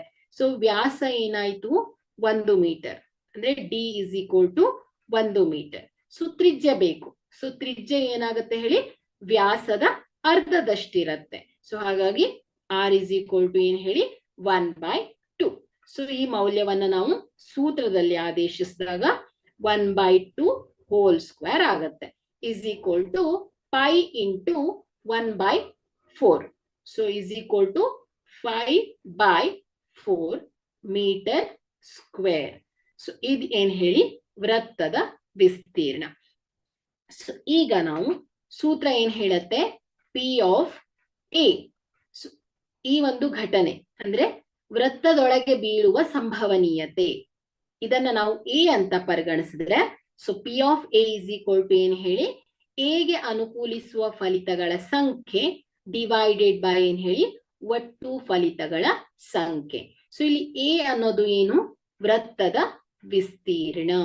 ವೃತ್ತದ ವಿಸ್ತೀರ್ಣ ಡಿವೈಡೆಡ್ ಬೈ ಏನ್ ಹೇಳಿ ಒಟ್ಟು ಫಲಿತಗಳು ಅಂದ್ರೆ ಯಾವುದಕ್ಕೆ ಸಮನಾಗತ್ತೆ, ಆಯತದ ವಿಸ್ತೀರ್ಣಕ್ಕೆ ಸಮನಾಗತ್ತೆ. Okay, so is equal to, so ಇಲ್ಲಿ ವೃತ್ತದ ವಿಸ್ತೀರ್ಣ ಎಷ್ಟು, π/4 ಹೋಲ್ ಡಿವೈಡೆಡ್ ಬೈ ಆಯತದ ವಿಸ್ತೀರ್ಣ 6 metre square. So is equal to 6. So ಇದನ್ನ ಸಿಂಪ್ಲಿಫೈ ಮಾಡಿ. ಸೊ π/4 ಇಂಟು, ಸೊ ಇದು 6/1 ಇದ್ರೆ, ಸೊ ಇದು ವ್ಯತ್ಕ್ರಮ ಏನಾಗತ್ತೆ 1/6 ಆಗತ್ತೆ, ಇಸ್ ಈಕ್ವಲ್ ಟು π/6/4 ಸೊ ಇದು ಏನಾಗತ್ತೆ, ಎ ಅಂದ್ರೆ 1 ಮೀಟರ್ ವ್ಯಾಸದ ವೃತ್ತಾಕಾರದೊಳಗೆ ನಿಲ್ಲುವ ಸಂಭವನೀಯತೆ ಆಗತ್ತೆ ಮಕ್ಕಳೇ. ಸೊ ನಿಮ್ಗೆ ಎಕ್ಸಾಮ್ಸ್ ಅಲ್ಲಿ ವೃತ್ತದ ಬದಲು ಟ್ರಯಾಂಗಲ್ ಅನ್ನ ಕೊಡ್ಬೋದು ಅಥವಾ ಸ್ಕ್ವೇರ್ ಅನ್ನ ಕೊಡ್ಬೋದು. ಓಕೆ, ಸೊ ಸ್ಕ್ವೇರ್ ಅನ್ನ ಕೊಡ್ಬೋದು. ಈ ಒಂದು ಚೌಕದಲ್ಲಿ ನಿಲ್ಲುವ ಸಂಭವನೀಯತೆ ಎಷ್ಟು ಅಂತ ಕೇಳ್ತಾರೆ. ಸೊ ಆಗ ಈ ಒಂದು ಘಟನೆಗೆ ಅನುಕೂಲಿಸುವ ಫಲಿತಗಳ ಸಂಖ್ಯೆ, ಸೊ ಅದು ಯಾವ್ದಕ್ಕೆ ಸಮನಾಗತ್ತೆ ಹೇಳಿ, ಚೌಕದ ವಿಸ್ತೀರ್ಣಕ್ಕೆ ಸಮನಾಗತ್ತೆ. ಡಿವೈಡೆಡ್ ಬೈ ಏನಾಗತ್ತೆ ಹೇಳಿ, ಆಯತದ ವಿಸ್ತೀರ್ಣ. ಓಕೆ, ಸೊ ಈ ರೀತಿಯಾಗಿ ಕ್ಯಾಲ್ಕುಲೇಟ್ ಮಾಡಬೇಕು. ಸೊ ಒಂದ್ ಪ್ರಶ್ನೆಯನ್ನ ಬೇರೆ ಬೇರೆ ಆಂಗಲ್ ಅಲ್ಲಿ ನೀವು ಯೋಚನೆ ಮಾಡಿದ್ರೆ, ಯಾವ ರೀತಿ ಪ್ರಶ್ನೆಗಳು ಕೊಟ್ಟಾಗ್ಲೂ ಕೂಡ ನೀವು ಈಸಿಯಾಗಿ ಸಾಲ್ವ್ ಮಾಡ್ಬೋದು ಮಕ್ಕಳೇ. ಓಕೆ, ಸೊ ಮುಂದಿನ ಪ್ರಶ್ನೆಗೆ ಹೋಗೋಣ. ಮುಂದಿನ ಪ್ರಶ್ನೆಯನ್ನ ಗಮನಿಸಿ. ಒಂದು ಆಟದಲ್ಲಿ 1 ರೂಪಾಯಿಯ ಒಂದು ನಾಣ್ಯವನ್ನ 3 ಸಲ ಚಿಮ್ಮಲಾಗುತ್ತದೆ ಮತ್ತು ಪ್ರತಿ ಸಲದ ಫಲಿತವನ್ನ ದಾಖಲಿಸಲಾಗುತ್ತದೆ. ಹನೀಫನು ಪ್ರತಿ ಸಲವು ಒಂದೇ ಫಲಿತಾಂಶ ಅಂದ್ರೆ 3 ಶಿರಗಳು ಅಥವಾ 3 ಪುಚ್ಚಗಳು ಬಂದರೆ ಆಟದಲ್ಲಿ ಗೆಲ್ಲುತ್ತಾನೆ, ಇಲ್ಲದಿದ್ರೆ ಸೋಲುತ್ತಾನೆ. ಸೊ ಹನೀಫನು ಆಟದಲ್ಲಿ ಸೋಲುವ ಸಂಭವನೀಯತೆಯನ್ನ ಲೆಕ್ಕಾಚಾರ ಮಾಡಿ ಅಂತ ಕೇಳ್ತಾ ಇದ್ದಾರೆ. ಸೊ ಮೊದಲನೇದಾಗಿ ನೀವೇ ಯೋಚನೆ ಮಾಡ್ಬೇಕು, ಒಟ್ಟು ಫಲಿತಗಳು ಇದನ್ನ ಕ್ಯಾಲ್ಕುಲೇಟ್ ಮಾಡ್ಬೇಕು ಅಲ್ವಾ.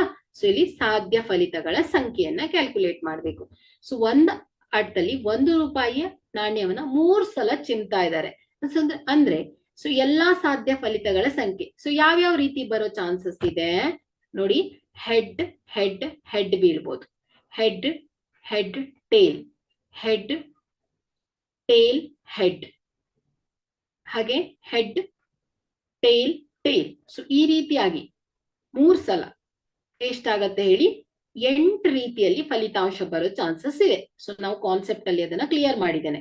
ಸೊ ಹಾಗಾಗಿ ಇಲ್ಲಿ ಎಲ್ಲಾ ಸಾಧ್ಯ ಫಲಿತಗಳ ಸಂಖ್ಯೆ ಏನಾಗತ್ತೆ ಹೇಳಿ, ಎಲ್ಲಾ ಸಾಧ್ಯ ಫಲಿತಗಳ ಸಂಖ್ಯೆ n of s is equal to 8. Okay, so head head head, head head tail, head tail head, head tail tail, tail tail head, next to tail head tail, tail tail tail, 4 5 6 7, head tail tail head. Okay, so ಇಷ್ಟ ರೀತಿ ಬರೋ chances ಇದೆ ಅಲ್ವಾ. So ಇಲ್ಲಿ ಇನ್ನೇನ್ ಕೇಳಿದಾರ ಅವರು, ಪ್ರತಿ ಸಲವೂ ಒಂದೇ ಫಲಿತಾಂಶ ಅಂದ್ರೆ 3 ಶಿರ ಅಥವಾ ಪುಚ್ಚ ಬಿದ್ರೆ ಆಟದಲ್ಲಿ ಗೆಲ್ತಾನಂತೆ ಅಂದ್ರೆ, ಸೊ ಇಲ್ಲಿ 8 ರೀತಿ ಫಲಿತಾಂಶ ಬರ್ತಾ ಇದೆ. ಸೊ ಇಲ್ಲಿ ಹನೀಫ್ ಹೆಡ್ ಹೆಡ್ ಹೆಡ್ ಬಿತ್ತು ಅಂದ್ರೂ ಗೆಲ್ತಾನಂತೆ, ಟೇಲ್ ಟೇಲ್ ಟೇಲ್ ಬಿತ್ತು ಅಂದ್ರೂ ಗೆಲ್ತಾನಂತೆ. ಅಂದ್ರೆ ಇಲ್ಲಿ ಈ ಒಂದು ಗೆಲ್ಲುವ ಸಂಭವನೀಯತೆಯನ್ನ ಕ್ಯಾಲ್ಕುಲೇಟ್ ಮಾಡಿದ್ರೆ, ಸೊ ಇಲ್ಲಿ ಈ ಒಂದು ಘಟನೆ, ಸೊ ಗೆಲ್ಲುವ ಘಟನೆಯನ್ನ ನಾವು ಎ ಅಂತ ತಗೊಂಡ್ರೆ, ಸೊ ಎಗೆ ಅನುಕೂಲಿಸುವ ಫಲಿತಗಳ ಸಂಖ್ಯೆ ಏನಾಗತ್ತೆ ಹೇಳಿ, 2 ಆಗತ್ತೆ. ಯಾಕಂದ್ರೆ ಇಲ್ಲಿ ಹೆಡ್ ಹೆಡ್ ಹೆಡ್ ಬಿದ್ರು ಗೆಲ್ತಾನೆ, ಟೇಲ್ ಟೇಲ್ ಟೇಲ್ ಬಿದ್ರು ಗೆಲ್ತಾನೆ. ಅಂದ್ರೆ ಇಲ್ಲಿ ಎಗೆ ಅನುಕೂಲಿಸುವ ಫಲಿತಗಳ ಸಂಖ್ಯೆ 2 ಆಯ್ತು. ಹಾಗಾದ್ರೆ ಇಲ್ಲಿ ಹನೀಫನು ಗೆಲ್ಲುವ ಸಂಭವನೀಯತೆಯನ್ನ ಕ್ಯಾಲ್ಕುಲೇಟ್ ಮಾಡಿದ್ರೆ ಎಗೆ ಅನುಕೂಲಿಸುವ ಫಲಿತಗಳ ಸಂಖ್ಯೆ ಡಿವೈಡೆಡ್ ಬೈ ಏನಾಗತ್ತೆ ಹೇಳಿ, ಒಟ್ಟು ಫಲಿತಗಳ ಸಂಖ್ಯೆ ಇಸ್ ಈಕ್ವಲ್ ಟು ಎಷ್ಟು ಬರುತ್ತೆ, 2 divided by 8. So is equal to ಎಷ್ಟು ಬಂತು, 2 1 2 4 ಸೊ 1/4 ಬರ್ತಾ ಇದೆ. ಇಲ್ಲಿ ಕೇಳಿದ್ದೇನು, ಸೋಲುವ ಸಂಭವನೀಯತೆಯನ್ನ ಕೇಳಿದ್ದಾರೆ. ಸೊ ಗೆಲ್ಲುವ ಸೋಲುವ ಸಂಭವನೀಯತೆ. ಸೊ ಏನ್ ವಿಚಾರ ಮಾಡ್ಬೋದು, ಒಂದು ಘಟನೆ, ಸೊ ಇದರ ಪೂರಕ ಘಟನೆ ಅಲ್ವಾ, ಸೊ ಇದರ ಕಾಂಪ್ಲಿಮೆಂಟ್ ಅಂತ ಹೇಳ್ಬೋದು. ಕಾನ್ಸೆಪ್ಟ್ ಅಲ್ಲಿ ಏನ್ ಹೇಳಿದೆ ನಾನು, ಘಟನೆ ಮತ್ತು ಪೂರಕ ಘಟನೆ. ಸೊ ಇವುಗಳ ಮೊತ್ತ ಏನಾಗಿರುತ್ತೆ, ಯಾವಾಗಲೂ 1 ಆಗಿರುತ್ತೆ. ಸೊ ಹಾಗಾಗಿ ನಾವಿಲ್ಲಿ P of A plus P of A not is equal to ಏನಾಗಿರುತ್ತೆ 1. ಸೊ ಈ ಒಂದು ಗೆಲ್ಲುವ ಸಂಭವನೀಯತೆ ಅಂದ್ರೆ ಗೆಲ್ಲುವ ಸಂಭವನೀಯತೆಯನ್ನ ಒಂದು ಘಟನೆ ಅಂತ ಅಂದ್ರೆ ಇದರ ಪೂರಕ ಘಟನೆ ಅಂದ್ರೆ ಏನಾಗುತ್ತೆ, ಸೋಲುವ ಸಂಭವನೀಯತೆ ಆಗತ್ತೆ. ಸೊ ಇವುಗಳ ಮೊತ್ತ ಯಾವಾಗಲೂ 1 ಆಗಿರುತ್ತೆ. ಸೊ ಇದನ್ನ ಸಿಂಪ್ಲಿಫೈ ಮಾಡಿದ್ರೆ so P of A is equal to ಎಷ್ಟು ಬಂದಿದೆ, 1/4 plus P of A not is equal to 1. So P of A not is equal to ಏನಾಗುತ್ತೆ 1. ಸೊ ಇದ್ರ ಜೊತೆ ಇರೋ ಪಿ ಆಫ್ ಎ ನಾಟ್ ಜೊತೆ ಇರೋ 1/4 ಏನಾಗುತ್ತೆ ಹೇಳಿ, ರೈಟ್ ಸೈಡ್ ಹೋದಾಗ ಪ್ಲಸ್ ಇದ್ದಿದ್ದೇನಾಗತ್ತೆ -1/4. So P of A not is equal to ಏನ್ ಹೇಳಿ, 4 - 1 ಅಂದ್ರೆ 3/4. ಹಾಗಾದ್ರೆ ಇಲ್ಲಿ ಪಿ ಆಫ್ ಎ ನಾಟ್ ಅನ್ನೋದು ಏನಾಗತ್ತೆ, ಸೋಲುವ ಸಂಭವನೀಯತೆ. ಸೊ ಗೆಲ್ಲುವ ಸಂಭವನೀಯತೆ ಎ, ಇದರ ಪೂರಕ ಘಟನೆ ಏನಾಯ್ತು, ಎ ನಾಟ್ ಆಯ್ತು. ಸೊ ಇದು ಏನಾಗತ್ತೆ 3/4 ಆಗತ್ತೆ. ಸೊ ಇವುಗಳ ಮೊತ್ತ ಯಾವಾಗಲೂ 1 ಆಗಿರತ್ತೆ. ನೋಡಿ 1/4 ಪ್ಲಸ್ 1/3/4 ಇಸ್ ಈಕ್ವಲ್ ಟು ಏನಾಗತ್ತೆ 4/4 ಬರುತ್ತೆ. ಸೊ ಇಸ್ ಈಕ್ವಲ್ ಟು 1 ಆಗತ್ತೆ. ಈ ರೀತಿಯಾಗೂ ಕೂಡ ಮಾಡಬಹುದು. ಅಥವಾ ಇಲ್ಲಿ ಸೋಲುವ ಸಂಭವನೀಯತೆಯನ್ನ ಕೇಳ್ತಾ ಇದ್ದಾರೆ. ಹಾಗಾದ್ರೆ ಈ ಒಂದು ಸೋಲುವ ಸಂಭವನೀಯತೆಯನ್ನ ನಾವು ಒಂದು ಎ ಅನ್ನೋ ಘಟನೆ ಅಂತ ತಗೊಂಡ್ರೆ, ಸೊ ಎಗೆ ಅನುಕೂಲಿಸುವ ಫಲಿತಗಳ ಸಂಖ್ಯೆ ಏನಾಗತ್ತೆ ಹೇಳಿ, ಸೊ ಸೋಲುವ ಸಂಭವನೀಯತೆ. ಸೊ ಇಲ್ಲಿ head head head tail tail ಬಿದ್ರೆ ಅವನು ಗೆಲ್ತಾ ಇದ್ದಾನೆ. ಸೊ ಇದು ಎಲ್ಲ ಬಿದ್ರೆ ಅವನು ಏನ್ ಮಾಡ್ತಾನೆ, ಸೋಲ್ತಾನೆ. ಅಂದ್ರೆ ಹೆಡ್ ಹೆಡ್ ಟೇಲ್ ಬಿದ್ರು ಸೋಲ್ತಾನೆ, ಹೆಡ್ ಟೇಲ್ ಹೆಡ್ ಬಿದ್ರು ಸೋಲ್ತಾನೆ, head tail head. So total ಆಗಿ ಸೋಲುವ ಒಂದು ಘಟನೆಗೆ ಅನುಕೂಲಿಸುವ ಫಲಿತಗಳ ಸಂಖ್ಯೆ ಎಷ್ಟಾಗತ್ತೆ, 6.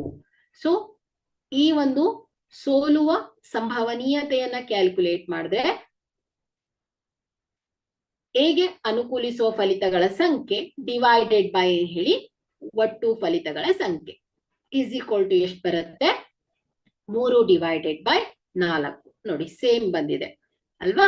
ಸೊ ಹೀಗೂ ಕೂಡ ಕ್ಯಾಲ್ಕುಲೇಟ್ ಮಾಡಿ, ಅಥವಾ ನೀವು ಗೆಲ್ಲುವ ಸಂಭವನೀಯತೆಯನ್ನ ಕ್ಯಾಲ್ಕುಲೇಟ್ ಮಾಡಿ, ಸೊ ಅದರ ಪೂರಕ ಘಟನೆ, ಸೊ ಇವುಗಳ ಮೊತ್ತ ಏನಾಗಿರುತ್ತೆ 1 ಆಗಿರುತ್ತೆ. ಸೊ ಈ ರೀತಿಯಾಗೂ ಕೂಡ ಕ್ಯಾಲ್ಕುಲೇಟ್ ಮಾಡಿದ್ರು ಕೂಡ ನಿಮ್ಗೆ ಉತ್ತರ ಸೇಮೇ ಬರುತ್ತೆ ಮಕ್ಕಳೇ. ಓಕೆ,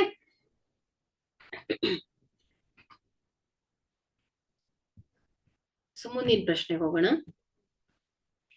ಒಂದು ದಾಳವನ್ನ 2 ಸಲ ಎಸೆಯಲಾಗಿದೆ. 2 ಸಲ 5 ಮೇಲೆ ಬರದಿರುವ ಸಂಭವನೀಯತೆ ಎಷ್ಟು? ಎರಡನೇ ಪ್ರಶ್ನೆ ಏನಿದೆ, ಕನಿಷ್ಠ 1 ಸಲ 5 ಮೇಲೆ ಬರುವ ಸಂಭವನೀಯತೆ ಎಷ್ಟು ಅಂತ ಕೇಳ್ತಾ ಇದ್ದಾರೆ. ಸೊ ಇಲ್ಲಿ ಸುಳುಹು, ಒಂದು ದಾಳವನ್ನ 2 ಸಲ ಎಸೆಯುವುದು ಮತ್ತು 2 ದಾಳಗಳನ್ನ ಏಕಕಾಲದಲ್ಲಿ ಎಸೆಯುವುದು. ಸೊ ಎರಡೂ ಪ್ರಯೋಗಗಳು ಒಂದೇ ಎಂದು ಪರಿಗಣಿಸ್ತಾರೆ. ಓಕೆ, ಸೊ ಅಂದ್ರೆ ಇಲ್ಲಿ ಒಂದು ದಾಳವನ್ನ 2 ಸಲ ಎಸೆಯಲಾಗಿದೆ ಅನ್ನೋದು ಒಂದೇ, 2 ದಾಳವನ್ನ ಎಸೆದಾಗ ಬರುವ ಫಲಿತಗಳ ಸಂಖ್ಯೆ ಕೂಡ ಒಂದೇ ಆಗತ್ತೆ ಮಕ್ಕಳೇ. ಅಂದ್ರೆ ಇಲ್ಲಿ ಏನಾಗತ್ತೆ, ಒಂದು ದಾಳವನ್ನ 2 ಬಾರಿ ಎಸೆದಾಗ ಒಟ್ಟು ಫಲಿತಗಳ ಸಂಖ್ಯೆ ಎಷ್ಟು ಬರುತ್ತೆ ಹೇಳಿ,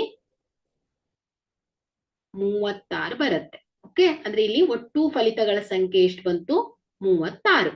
ಓಕೆ, ಇಲ್ಲಿ ಮೊದಲನೇ ಪ್ರಶ್ನೆ ಏನ್ ಕೇಳ್ತಾ ಇದ್ದಾರೆ ಅವರು, 2 ಸಲ 5 ಮೇಲೆ ಬರದಿರುವ ಸಂಭವನೀಯತೆ ಎಷ್ಟು ಅಂತ ಕೇಳ್ತಾ ಇದ್ದಾರೆ. ಇಲ್ಲಿ ನಾವು 2 ಸಲ 5 ಮೇಲೆ ಬರದಿರುವ ಸಂಭವನೀಯತೆಯನ್ನ ಕ್ಯಾಲ್ಕುಲೇಟ್ ಮಾಡ್ಬೇಕು ಅಂದ್ರೆ 2 ಸಲ 5 ಮೇಲೆ ಬರುವ ಸಂಭವನೀಯತೆಯನ್ನ ನೋಡ್ಕೊಳ್ಳೋಣ. ಓಕೆ, ಸೊ ಇಲ್ಲಿ 2 ಸಲ 5 ಮೇಲೆ ಬರುವ ಸಂಭವನೀಯತೆಯನ್ನ ಕ್ಯಾಲ್ಕುಲೇಟ್ ಮಾಡೋದನ್ನ, ಈ ಒಂದು ಘಟನೆಯನ್ನ ಎ ಅಂತ ತಗೊಂಡ್ರೆ, so P of A is equal to n of A divided by ಏನ್ ಹೇಳಿ, n of S. Okay, so ಇಲ್ಲಿ ಈ ಒಂದು ಘಟನೆಗೆ ಅನುಕೂಲಿಸುವ ಫಲಿತಗಳ ಸಂಖ್ಯೆಯನ್ನ ಹೇಳ್ಬೇಕಾಗತ್ತೆ. ಸೊ ನೋಡಿ, 2 ದಾಳ. ಸೊ ಒಂದು ದಾಳವನ್ನ 2 ಸಲ ಚಿಮ್ದಾಗ 36 ಫಲಿತಾಂಶ ಬರ್ತಾ ಇದೆ. ಸೊ 1 ಬೀಳ್ಬೋದು, 1 2 ಬೀಳ್ಬೋದು, 1 3 ಬೀಳ್ಬೋದು, 1 6 ಬೀಳ್ಬೋದು, 1 5 ಬೀಳ್ಬೋದು. ಈ ರೀತಿಯಾಗಿ ಯಾವ ರೀತಿ ಬರ್ತಾ ಇದೆ? 36 ಫಲಿತಾಂಶ ಬರ್ತಾ ಇದೆ. ಸೊ ಇಲ್ಲಿ 2 5 5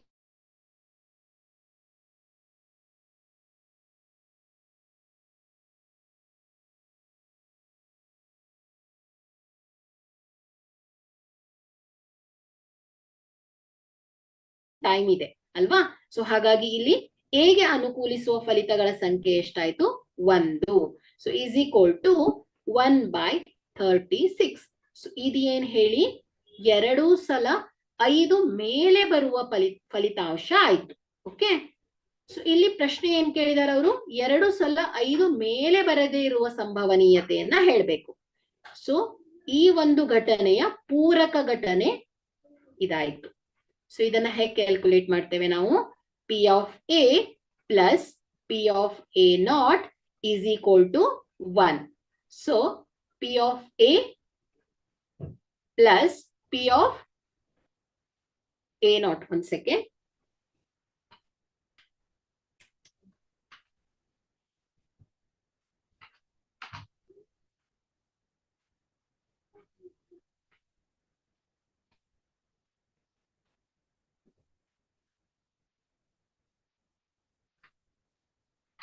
P of A ಅಂದ್ರೆ 2 ಸಲ 5 ಮೇಲೆ ಬರುವ ಸಂಭವನೀಯತೆ ಎಷ್ಟು? 1/36 plus P of A naught ಅಂದ್ರೆ 2 ಸಲ 5 ಮೇಲೆ ಬರದಿರುವ ಸಂಭವನೀಯತೆ is equal to 1. ಸೊ ಇದನ್ನ ಸಿಂಪ್ಲಿಫೈ ಮಾಡಿದ್ರೆ P of A naught is equal to ಏನಾಗುತ್ತೆ? 1 minus 1/36 is equal to ಎಷ್ಟು ಬರುತ್ತೆ ಹೇಳಿ? 35 divided by 36. ಸೊ ಇದೇನ್ ಹೇಳಿ? 2 ಸಲ 5 ಮೇಲೆ ಬರದೇ ಇರುವಂತಹ ಸಂಭವನೀಯತೆ. ಸೊ ಇಲ್ಲಿ ಈ ರೀತಿ ಪ್ರಶ್ನೆ ಕೇಳಿದಾಗ ನೀವು ಮೊದಲನೇದಾಗಿ ಇದರ ಕಾಂಪ್ಲಿಮೆಂಟ್ಸ್ ಅನ್ನ ನೋಡ್ಬೇಕು. ಸೊ ಇಲ್ಲಿ 5 ಮೇಲೆ ಬರುವ ಸಂಭವನೀಯತೆಯನ್ನ ಕ್ಯಾಲ್ಕುಲೇಟ್ ಮಾಡಿ. ಸೊ ಇಲ್ಲಿ ಘಟನೆ ಮತ್ತು ಪೂರಕ ಘಟನೆ ಮೊತ್ತ ಇಸ್ ಈಕ್ವಲ್ ಟು 1. ಸೊ ಇದರ ಸಹಾಯದಿಂದ ಕೂಡ ನಾವೇನ್ ಮಾಡ್ಬೋದು? ಈ ಒಂದು ಘಟನೆಯ ಸಂಭವನೀಯತೆಯನ್ನ ಕೂಡ ನಾವು ಕ್ಯಾಲ್ಕುಲೇಟ್ ಮಾಡಬಹುದು ಮಕ್ಕಳೇ. ಸೊ ಎರಡನೇ ಪ್ರಶ್ನೆಯನ್ನ ಗಮನಿಸಿ. ಕನಿಷ್ಠ 1 ಸಲ 5 ಮೇಲೆ ಬರುವ ಸಂಭವನೀಯತೆ ಎಷ್ಟು ಅಂತ ಕೇಳಿದ್ದಾರೆ. ಸೊ ಇಲ್ಲಿ ಕನಿಷ್ಠ 1 ಸಲ ಆದ್ರೂ 5 ಬರ್ಬೇಕು. ಸೊ ಒಂದೇ ಸಲ 5 ಬರೋ ಸಂಭವನೀಯತೆಯನ್ನ ಕ್ಯಾಲ್ಕುಲೇಟ್ ಮಾಡ್ಬೇಕು. ಅಂದ್ರೆ ಇಲ್ಲಿ ಈ ಒಂದು ಘಟನೆಯನ್ನ ಬಿ ಅಂತ ತಗೊಂಡ್ರೆ, ಸೊ ಬಿಗೆ ಅನುಕೂಲಿಸುವ ಫಲಿತಗಳ ಸಂಖ್ಯೆಯನ್ನ ನೋಡ್ಬೇಕಾಗತ್ತೆ. ಸೊ ಒಂದು ದಾಳವನ್ನ 2 ಸಲ ಚಿಮ್ದಾಗ ಕನಿಷ್ಠ 1 ಸಲ 5 ಬರ್ಬೇಕು. ಅದಕ್ಕಿಂತ ಜಾಸ್ತಿ ಕೂಡ ಬರ್ಬೋದು. ಸೊ ನೋಡಿ, 1 5. ಸೊ ಇಲ್ಲಿ 5 ಬರುತ್ತೆ. 2 5 5 ಬರುತ್ತೆ. 3 5 4 5 5 5. ಸೊ ಇಲ್ಲೂ ಕೂಡ 5 ಬರುತ್ತೆ. ಕನಿಷ್ಠ 1 ಸಲ ಆದ್ರೂ ಬರ್ಬೇಕು, 2 ಸಲ ಕೂಡ ಬರ್ಬೋದು. ಸೊ ಅದೇ ರೀತಿ 2 5 3 5 4 5 6 5. ಅದೇ ರೀತಿ 3 5 4 5. ಅದೇ ರೀತಿ 5 5 ಆಯ್ತು. 6 5 ಅಲ್ವಾ? 1 2 3 4 5 6 7 8 9 10 11. ಸೊ 4 5 ಇಲ್ಲಿ ರಿಪೀಟ್ ಆಗಿದೆ ಅಲ್ವಾ? So 1 second. ಸೊ ಇದು ಅಲ್ಲ, ರಿಪೀಟ್ ಆಗಿದೆ. ಸೊ 1 5 2 5 3 5 4 5 5 5 2 5 3 5 4, 5 6, 5. ಸೊ ಇದು 6, 5 ಆಗಿದೆ ಅಲ್ವಾ? ಸೊ 5, 6 ಆಗ್ಬೇಕು. ಸೊ 5, 6. ಇಷ್ಟು ಕೇಸ್ ನಲ್ಲಿ ಕನಿಷ್ಠ 1 ಸಲ ಆದ್ರೂ 5 ಬರ್ತಾ ಇದೆ. ಹಾಗಾದ್ರೆ ಇಲ್ಲಿ ಈ ಒಂದು ಬಿಗೆ ಅನುಕೂಲಿಸುವ ಫಲಿತಗಳ ಸಂಖ್ಯೆ ಎಷ್ಟಾಗತ್ತೆ ಹೇಳಿ? 11. 1 2 3 4 5 6 7 8 9 10 11 ಆಯ್ತು. ಸೊ ಹಾಗಾಗಿ ಇಲ್ಲಿ ಬಿಗೆ ಅನುಕೂಲಿಸುವ ಫಲಿತಗಳ ಸಂಖ್ಯೆ 11.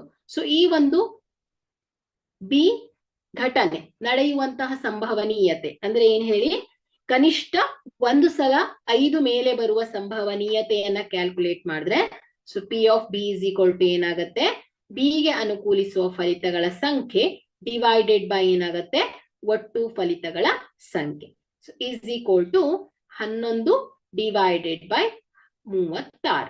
ಓಕೆ, ಇದು ಕನಿಷ್ಠ ಒಂದು ಸಲ 5 ಮೇಲೆ ಬರುವ ಸಂಭವನೀಯತೆ ಆಗತ್ತೆ.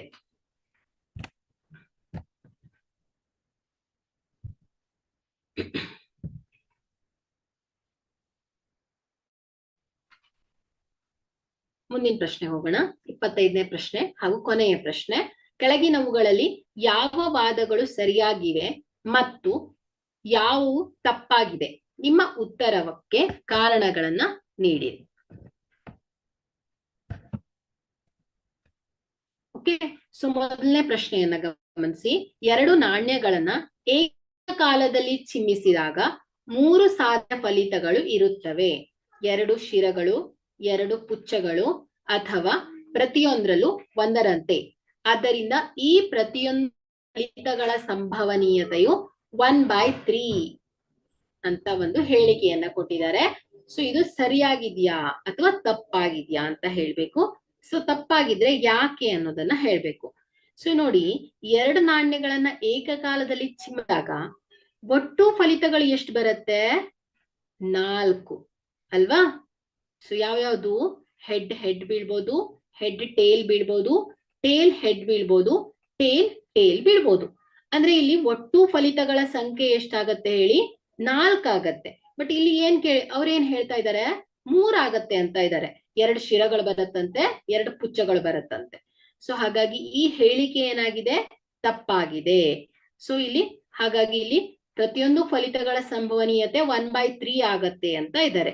ನೋ, ಸೊ ಇಲ್ಲಿ 1/4 ಆಗ್ತಾ ಇರತ್ತೆ. ಯಾಕೆ ಹೇಳಿ? ಇಲ್ಲಿ ಒಟ್ಟು ಫಲಿತಗಳ ಸಂಖ್ಯೆ 4 ಆಗತ್ತೆ. ಓಕೆ, ಹಾಗಾಗಿ ಈ ಒಂದು ಹೇಳಿಕೆ ಏನಾಗಿದೆ? ತಪ್ಪಾಗಿದೆ. 2ನೇ ಪ್ರಶ್ನೆಯನ್ನ ನೋಡಿ. ಒಂದು ದಾಳವನ್ನ ಎಸೆದಾಗ 2 ಸಾಧ್ಯ ಫಲಿತಗಳು ಇರುತ್ತವೆ. ಒಂದು ಬೆಸ ಸಂಖ್ಯೆ ಅಥವಾ ಒಂದು ಸಮ ಸಂಖ್ಯೆ. ಆದ್ದರಿಂದ ಒಂದು ಬೆಸ ಸಂಖ್ಯೆ ಪಡೆಯುವ ಸಂಭವನೀಯತೆ 1/2 ಅಂತ ಹೇಳ್ತಾ ಇದ್ದಾರೆ. ಸೊ ಈ ಹೇಳಿಕೆ ಸರಿಯಾಗಿದೆ. ಓಕೆ, ಸೊ ಯಾಕೆ ಅನ್ನೋದನ್ನ ಹೇಳ್ತೇನೆ.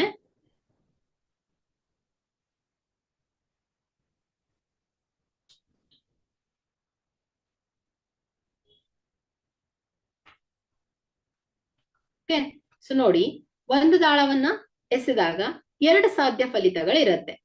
ಸೊ ಇಲ್ಲಿ ಒಟ್ಟು ಫಲಿತಗಳು ಎಷ್ಟಿರುತ್ತೆ? N of S 6. ಯಾಕಂದ್ರೆ ಇಲ್ಲಿ 6 ಮುಖಗಳಿದೆ. ಸೊ 6 ಮುಖಗಳಿಗೆ ಒಂದೊಂದು ನಂಬರ್ಸ್ 1 to 6 ತನಕ. ಸೊ ಹಾಗಾಗಿ ಇಲ್ಲಿ ಒಟ್ಟು ಫಲಿತಗಳ ಸಂಖ್ಯೆ 6 ಆಗತ್ತೆ ಅಲ್ವಾ? ಸೊ ಇದು ಟ್ರೂ ಅಂತ ಆಯ್ತು. ಇಲ್ಲಿ 2 ಸಾಧ್ಯ ಫಲಿತಗಳು ಇರತ್ತೆ. ಹೌದು, 1 2 3 4 5 6 ಅಲ್ಲಿ. ಸೊ ಇಲ್ಲಿ 1 3 5 ಇದು ಬೆಸ ಸಂಖ್ಯೆ, 3 2 4 6 ಸಮ ಸಂಖ್ಯೆ ಅಲ್ವಾ? ಸೊ ಇಲ್ಲಿ ಬೆಸ ಸಂಖ್ಯೆ ಪಡೆಯುವ ಸಂಭವನೀಯತೆ ಏನಾಗತ್ತೆ ಹೇಳಿ? N of A. ಈ ಒಂದು ಎ ಗೆ ಅನುಕೂಲಿಸುವ ಫಲಿತಗಳ ಸಂಖ್ಯೆ ಏನಾಗತ್ತೆ? 3. ಸೊ ಈ ಒಂದು ಘಟನೆಯನ್ನ ನಾವು ಬೆಸ ಸಂಖ್ಯೆ ಪಡೆಯುವ ಸಂಭವನೀಯತೆ ಅಂತ ಇಟ್ಕೊಂಡ್ರೆ, ಸೊ ಎ ಗೆ ಅನುಕೂಲಿಸುವ ಫಲಿತಗಳ ಸಂಖ್ಯೆ 3. ಸೊ ಯಾಕಂದ್ರೆ ಇಲ್ಲಿ 1 3 5. ಸೊ ಇದು ಬೆಸ ಸಂಖ್ಯೆಗಳು, 1 ರಿಂದ 6 ನಡುವೆ ಇರುವಂತಹ ಬೆಸ ಸಂಖ್ಯೆಗಳು. ಸೊ ಹಾಗಾಗಿ ಇಲ್ಲಿ ಎ ಗೆ ಅನುಕೂಲಿಸುವ ಫಲಿತಗಳ ಸಂಖ್ಯೆ 3 ಆದ್ರೆ, ಸೊ ಇಲ್ಲಿ ಇದರ ಸಂಭವನೀಯತೆಯನ್ನ ಕ್ಯಾಲ್ಕುಲೇಟ್ ಮಾಡಿದ್ರೆ 3/6 ಇಸ್ ಈಕ್ವಲ್ ಟು ಎಷ್ಟು ಹೇಳಿ? 1/2 ಬರುತ್ತೆ. ಹಾಗಾದ್ರೆ ಇಲ್ಲಿ ಒಂದು ಬೆಸ ಸಂಖ್ಯೆ ಪಡೆಯುವ ಸಂಭವನೀಯತೆ ಏನಾಗತ್ತೆ? 1/2. ಸೊ ಹಾಗಾಗಿ ಇಲ್ಲಿ ಇದರ ಫಲಿತಾಂಶ ಕೂಡ ಏನಾಗಿದೆ? ಸರಿಯಾಗಿದೆ. ಓಕೆ, ಸೊ ಈ ಹೇಳಿಕೆ ಸರಿಯಾಗಿದೆ. ಸೊ ಇಲ್ಲಿಗೆ ನಾವು ಸಂಭವನೀಯತೆಗೆ ಸಂಬಂಧಪಟ್ಟ ಹಾಗೆ ಎಲ್ಲ ಕಾನ್ಸೆಪ್ಟ್ ಗಳನ್ನ ಅರ್ಥ ಮಾಡ್ಕೊಂಡ್ವಿ. ಹಾಗೆ ಅಭ್ಯಾಸ ಲೆಕ್ಕಗಳನ್ನ ಕೂಡ ನಾವು ತಿಳ್ಕೊಂಡ್ವಿ ಮಕ್ಕಳೇ. ಸೊ ಸಮಯ ಇರೋದ್ರಿಂದ ನಾನು ಇವತ್ತಿನ ಕ್ಲಾಸಲ್ಲೇ ಸ್ಟ್ಯಾಟಿಸ್ಟಿಕ್ಸ್ ಸಂಖ್ಯಾಶಾಸ್ತ್ರವನ್ನ ಹೇಳಿಕ್ ಹೊರಟಿದ್ದೇನೆ.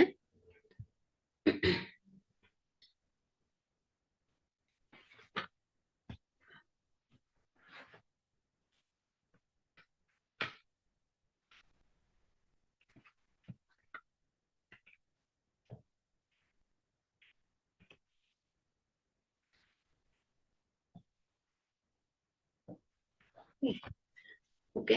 ಸೊ ಸಂಖ್ಯಾಶಾಸ್ತ್ರ, ಸೊ ಇದು ಗಣಿತ ಪಠ್ಯ ಪುಸ್ತಕದಲ್ಲಿ 13ನೇ ಅಧ್ಯಾಯ. ಸೊ ಭಾಗ 2ರಲ್ಲಿ 13ನೇ ಅಧ್ಯಾಯವಾದಂತಹ ಸಂಖ್ಯಾಶಾಸ್ತ್ರ. ಸೊ ಇದನ್ನ ನೀವು ಈಗಾಗಲೇ ಹಿಂದಿನ ತರಗತಿಗಳಲ್ಲಿ ಅಭ್ಯಾಸ ಮಾಡಿರ್ತೀರಾ. ಇಲ್ಲಿ ಸಂಖ್ಯಾಶಾಸ್ತ್ರದ ಪರಿಚಯವನ್ನ ಮಾಡ್ಕೊಳ್ಳೋಣ. ಸೊ ನಾವು ನಮ್ಮ ದಿನನಿತ್ಯ ಜೀವನದಲ್ಲಿ ನಾವು ಅನೇಕ ವಿಷಯಗಳ ಬಗ್ಗೆ ಚರ್ಚಿಸ್ತಾ ಇರ್ತೇವೆ ಅಲ್ವಾ. ಸೊ ಸರಾಸರಿಯ ಮಳೆಯ ಬಗ್ಗೆ, ಹಾಗೆ ಒಂದು ಪ್ರದೇಶದ ಕನಿಷ್ಠ ಹಾಗೂ ಗರಿಷ್ಠ ಉಷ್ಣಾಂಶದ ಬಗ್ಗೆ, ಅದೇ ರೀತಿ ಸೊ ಭಾರತದ ಜನಸಂಖ್ಯೆ ಸೊ 2050ರಲ್ಲಿ ಎಷ್ಟಾಗ್ಬೋದು, ಅದೇ ರೀತಿ ರಾಜ್ಯಗಳ ಮತ್ತು ದೇಶಗಳಲ್ಲಿನ ಸಾಕ್ಷರತಾ ಪ್ರಮಾಣ, ಹಾಗೆ ರಾಜ್ಯದಲ್ಲಿ ಎಷ್ಟು ಮಕ್ಕಳು ಶಾಲೆಗೆ ಹೋಗ್ತಾ ಇಲ್ಲ, ಮುಂದಿನ 10-15 ವರ್ಷಗಳಲ್ಲಿ ಏನಾಗ್ಬೋದು. ಸೊ ಈ ರೀತಿಯಂತಹ ಸಮಸ್ಯೆಗಳಿಗೆ ಈ ಸಂಖ್ಯಾಶಾಸ್ತ್ರ ಏನ್ ಮಾಡತ್ತೆ, ನಮ್ಗೆ ಉತ್ತರವನ್ನ ದೊರಕಿಸ್ಕೊಡತ್ತೆ ಮಕ್ಕಳೇ. ಇಂತಹ ಒಂದು ಶಾಖೆಯನ್ನ ಏನಂತ ಹೇಳ್ತೇವೆ ನಾವು, ಸಂಖ್ಯಾಶಾಸ್ತ್ರ ಅಂತ ಹೇಳ್ತೇವೆ. ಹಾಗಾದ್ರೆ ಈ ಸಂಖ್ಯಾಶಾಸ್ತ್ರವನ್ನ ನಾವು ಗಣಿತದಲ್ಲಿ ಯಾವ ರೀತಿ ವ್ಯಾಖ್ಯಾನಿಸ್ತೇವೆ ಅನ್ನೋದನ್ನ ನೋಡೋಣ. ಸೊ ಇದು ಒಂದು ಗಣಿತದ ಒಂದು ಶಾಖೆ ಇದ್ದು, ಸಾಂಖ್ಯಿಕ ದತ್ತಾಂಶಗಳ ಸಂಗ್ರಹಣೆ, ನಿರೂಪಣೆ, ವಿಶ್ಲೇಷಣೆ ಹಾಗೂ ಅರ್ಥ ವಿವರಣೆ ಮಾಡುವ ಶಾಸ್ತ್ರವನ್ನ ಏನಂತ ಹೇಳ್ತೇವೆ ನಾವು, ಸಂಖ್ಯಾಶಾಸ್ತ್ರ ಅಂತ ಹೇಳ್ತೇವೆ ಮಕ್ಕಳೇ. ಸೊ ಈಗಾಗ್ಲೇ ನಾನು ಹೇಳ್ದ ಹಾಗೆ ನಮ್ಮ ದಿನನಿತ್ಯ ಜೀವನದಲ್ಲಿ ಅನೇಕ ಕಡೆ ನಾವು ಇದನ್ನ ಉಪಯೋಗಿಸ್ತಾ ಇರ್ತೇವೆ ಮಕ್ಕಳೇ.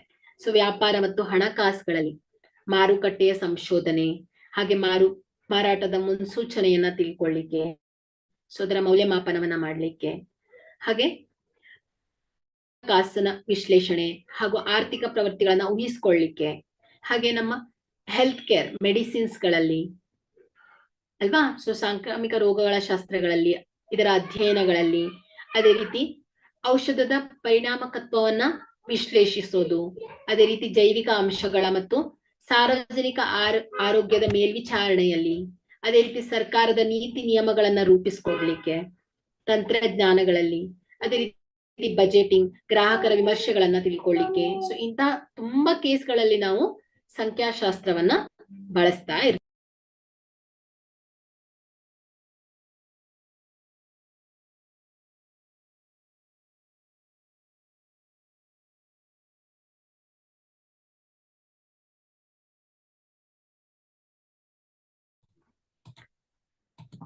ಹಾಗೆ ನಮ್ಮ ದಿನನಿತ್ಯ ಜೀವನದಲ್ಲಿ ಅನೇಕ ಕಡೆಗಳಲ್ಲಿ ನಾವು ಉಪಯೋಗಿಸ್ತಾ ಇರ್ತೇವೆ ಮಕ್ಕಳೇ.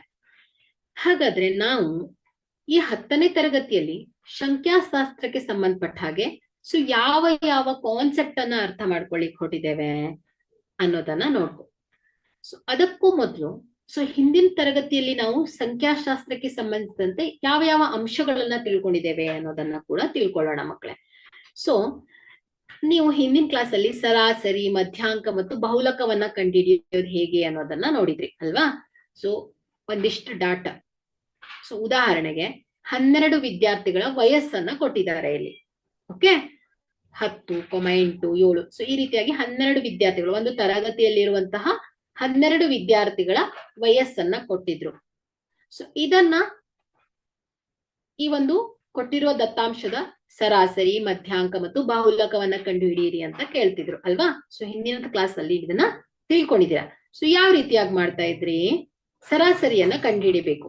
ಸೊ ಏನ್ ಮಾಡ್ತಿದ್ರ ನೀವು ಅದನ್ನ, ಸೊ ಕೊಟ್ಟಿರುವ ಎಲ್ಲಾ ದತ್ತಾಂಶಗಳ ಮೊತ್ತವನ್ನ ನೋಡ್ತಿದ್ರಿ ಅಲ್ವಾ. ಸೊ 10, ಸೊ ಸರಾಸರಿ ಇಸ್ ಈಕ್ವಲ್ ಟು ಏನ್ ಹೇಳಿ, 10 + 8 + 7 + 11. ಸೊ ಈ ರೀತಿಯಾಗಿ ಈ 12 ವಿದ್ಯಾರ್ಥಿಗಳ ವಯಸ್ಸಿನ ಮೊತ್ತವನ್ನ ಮಾಡ್ತಿದ್ರಿ, ಡಿವೈಡೆಡ್ ಬೈ ಏನ್ ಮಾಡ್ತಿದ್ರಿ ಹೇಳಿ, ಒಟ್ಟು ಸಂಖ್ಯೆಯಿಂದ ಭಾಗಿಸ್ತಾ ಇದ್ರಿ ಅಲ್ವಾ. ಸೊ ಒಟ್ಟು ಸಂಖ್ಯೆ,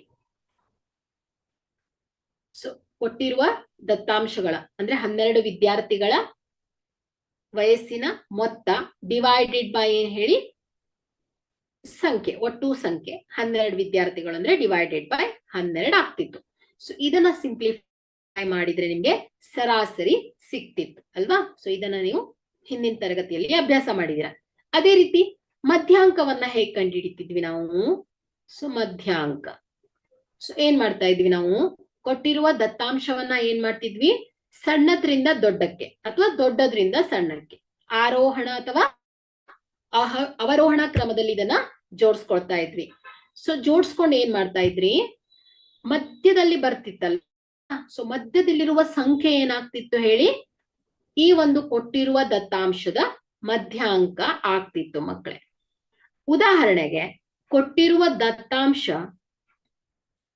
ಬೆಸ ಸಂಖ್ಯೆಯಲ್ಲಿ ಇತ್ತಿದ್ರೆ, ಸೊ ಇದನ್ನ ಏನ್ ಮಾಡ್ತಿದ್ರಿ, ಫಸ್ಟ್ ಏರಿಕೆ ಕ್ರಮದಲ್ಲಿ ಬರ್ಕೊಳ್ತಾ ಇದ್ರಿ. ಸೊ ಮಧ್ಯದಲ್ಲಿರುವ ಒಂದು ಸಂಖ್ಯೆ ಏನ್ ಮಾಡ್ತಿದ್ರಿ, ಅದನ್ನ ಮಧ್ಯಾಂಕವಾಗಿ ಗುರುತಿಸ್ಕೊಳ್ತಾ ಇದ್ರಿ. ಅದೇ ಕೊಟ್ಟಿರುವ ಸಂಖ್ಯೆ ಸಮ ಸಂಖ್ಯೆಯಲ್ಲಿ ಇದ್ಬಿಟ್ಟಿದ್ರೆ ಏನ್ ಮಾಡ್ತಾ ಇದ್ರಿ, ದತ್ತಾಂಶವನ್ನ ಆರೋಹಣ ಅಂದ್ರೆ ಏರಿಕೆಯ ಕ್ರಮದಲ್ಲಿ ಬರ್ಕೊಳ್ತಾ ಇದ್ರಿ. ಸೊ ಮಧ್ಯದಲ್ಲಿರುವ ಎರಡು ಸಂಖ್ಯೆ ಇವುಗಳ ಸರಾಸರಿಯನ್ನ ತೆಗಿತಾ ಇದ್ರಿ. ಸೊ ಅದು ಏನಾಗ್ತಿತ್ತು ಹೇಳಿ, ಕೊಟ್ಟಿರುವ ದತ್ತಾಂಶದ ಮಧ್ಯಾಂಕ ಆಗ್ತಿತ್ತು ಮಕ್ಕಳೇ. ಸೊ ಇದನ್ನ ಕೂಡ ನೀವು ಹಿಂದಿನ ತರಗತಿಯಲ್ಲಿ ಅಭ್ಯಾಸ ಮಾಡಿದೀರಾ. ಅದೇ ರೀತಿ ಬಹುಲಕವನ್ನ ಕಂಡುಹಿಡಿಯೋದು. ಸೊ ಬಹುಲಕವನ್ನ ಕಂಡುಹಿಡಿಬೇಕಾದ್ರೆ ಏನ್ ಮಾಡ್ತಿದ್ರಿ, ಕೊಟ್ಟಿರುವ ದತ್ತಾಂಶಗಳನ್ನ ಏರಿಕೆಯ ಕ್ರಮದಲ್ಲಿ ಬರ್ಕೊಳ್ತಾ ಇದ್ರಿ. ಸೊ ಯಾವ ಒಂದು ಸಂಖ್ಯೆ ಅತಿ ಹೆಚ್ಚು ಬಾರಿ ಪುನರಾವರ್ತನೆ ಆಗಿರತ್ತಲ್ವಾ, ಸೊ ಆ ಸಂಖ್ಯೆ ಏನಾಗ್ತಿತ್ತು, ಕೊಟ್ಟಿರುವ ದತ್ತಾಂಶದ ಬಹುಲಕ ಆಗ್ತಿತ್ತು ಮಕ್ಕಳೇ ಅಲ್ವಾ. ಸೊ ಈ ಎಲ್ಲಾ ಅಂಶಗಳನ್ನ ನೀವು ಹಿಂದಿನ ಕ್ಲಾಸ್ ಅಲ್ಲಿ ಅಭ್ಯಾಸ ಮಾಡಿದ್ದೀರಾ. ಇಲ್ಲಿ ವಿದ್ಯಾರ್ಥಿಗಳ ವಯಸ್ಸು, ಒಂದು 10 ಮಕ್ಕಳ ವಿದ್ಯಾರ್ಥಿಗಳ ವಯಸ್ಸನ್ನ ಕೊಟ್ಟಿರ್ತಾರೆ, ಸರಾಸರಿ ಮಧ್ಯಾಂಕ ಬಹುಲಕವನ್ನ ಕಂಡುಹಿಡಿಯಿರಿ ಅಂತ ಕೇಳ್ತಾ ಇರ್ತಾರೆ. ಅಥವಾ ಒಂದು 15 ಮಕ್ಕಳ ವಯಸ್ಸನ್ನ ಅಥವಾ 15 ಮಕ್ಕಳ ವೇಟ್, ಸೊ ಅವರ ವೇಟ್ ಅನ್ನ ಕೇಳ್ತಿರ್ತಾರೆ. ಸೊ ಅದನ್ನ ಸರಾಸರಿ ಕಂಡುಹಿಡಿಯಿರಿ ಅಂತ ಕೇಳ್ತಾ ಇರ್ತಾರೆ. ಸೊ ಅಂತಹ ಸಂದರ್ಭದಲ್ಲೆಲ್ಲ ನೀವು ಈಸಿಯಾಗಿ ಮಾಡ್ಬಿಡ್ತಾ ಇದ್ರಿ. ಓಕೆ, ಸೊ ಸ್ವಲ್ಪ ವಿದ್ಯಾರ್ಥಿಗಳ ಸಂಖ್ಯೆಯನ್ನ ಕೊಡ್ತಾ ಇದ್ರಿ, ಈಸಿಯಾಗಿ ಮಾಡ್ತಾ ಇದ್ರಿ. ಸೊ ಕೆಲವೊಂದು ಸಂದರ್ಭದಲ್ಲಿ ಏನ್ ಮಾಡ್ತಾರೆ, 50 ವಿದ್ಯಾರ್ಥಿಗಳ ವಯಸ್ಸನ್ನ ಕೊಡ್ತಾರೆ. ಸೊ ಆ ಒಂದು ದತ್ತಾಂಶದ ಸರಾಸರಿ ಮಧ್ಯಾಂಕ ಮತ್ತು ಬಹುಲಕವನ್ನ ಕಂಡುಹಿಡಿಯಿರಿ ಅಂತ ಕೇಳ್ತಾರೆ. ಸೊ ಆಗ ಇದು ಎಲ್ಲ ಸಂಖ್ಯೆಗಳನ್ನ ಇನ್ಕ್ರೀಸಿಂಗ್ ಆರ್ಡರ್ ಅಥವಾ ಏರಿಕೆ ಕ್ರಮದಲ್ಲಿ ಬರ್ಕೊಳ್ತಾ ಕೂಡ್ಲಿಕ್ಕೆ ಆಗತ್ತಾ, ಅಥವಾ ಈ ಎಲ್ಲ ಸಂಖ್ಯೆಗಳನ್ನ ಆಡ್ ಮಾಡ್ತಾ ಹೋಗ್ಲಿಕ್ಕೆ ಆಗತ್ತಾ? ಸೊ ಇದು ತುಂಬಾ ಸಮಯ ಹಿಡಿಯತ್ತೆ. ಸೊ ಅಂತಹ ಸಂದರ್ಭದಲ್ಲಿ ನಾವೇನ್ ಮಾಡ್ತೇವೆ, ಕೊಟ್ಟಿರುವ ವಿದ್ಯಾರ್ಥಿಗಳ ವಯಸ್ಸನ್ನ ಗುಂಪುಗಳನ್ನಾಗಿ ವಿಂಗಡಿಸ್ತೇವೆ ಮಕ್ಕಳೇ. ಉದಾಹರಣೆಗೆ, ಸೊ ಇಲ್ಲಿ 50 ವಿದ್ಯಾರ್ಥಿಗಳ ವಯಸ್ಸನ್ನ ಕೊಟ್ಟಿದ್ದಾರೆ. ಸೊ ನಾವು 5 ರಿಂದ 10 ವರ್ಷ ವಯಸ್ಸಿನ ಮಕ್ಕಳ 5 ರಿಂದ 10 ವರ್ಷ ವಯಸ್ಸಿನ ಮಕ್ಕಳು ಎಷ್ಟಿದ್ದಾರೆ, ಹಾಗೆ 10 ರಿಂದ 15 ವರ್ಷದ ವಯಸ್ಸಿನ ಮಕ್ಕಳು ಎಷ್ಟಿದ್ದಾರೆ. ಸೊ ಈ ರೀತಿ ಗುಂಪುಗಳನ್ನಾಗಿ ವಿಂಗಡಿಸ್ಕೊಂಡು ಇದರ ಸರಾಸರಿ ಮಧ್ಯಾಂಕ ಮತ್ತು ಬಹುಲಕವನ್ನ ಕಂಡುಹಿಡಿತೇವೆ ಮಕ್ಕಳೇ. ಸೊ ಅದನ್ನ ನಾವು 10ನೇ ತರಗತಿಯ ಈ ಒಂದು ಅಧ್ಯಾಯದಲ್ಲಿ ತಿಳ್ಕೊಳ್ತೇವೆ ಮಕ್ಕಳೇ. ಅದನ್ನ ಹೇಗ್ ಕಂಡುಹಿಡಿತೇವೆ ನಾವು ಅನ್ನೋದನ್ನ ನಾವು ಅಭ್ಯಾಸ ಮಾಡ್ತೇವೆ ಮಕ್ಕಳೇ. ಹಾಗಾದ್ರೆ ಇಲ್ಲಿ ಯಾವ ಯಾವ ಪರಿಕಲ್ಪನೆಗಳಿವೆ, ವರ್ಗೀಕೃತ ದತ್ತಾಂಶದ ಸರಾಸರಿಯನ್ನ ಕಂಡುಹಿಡಿಯೋದು ಹೇಗೆ ಅನ್ನೋದನ್ನ ತಿಳ್ಕೊಳ್ತೇವೆ.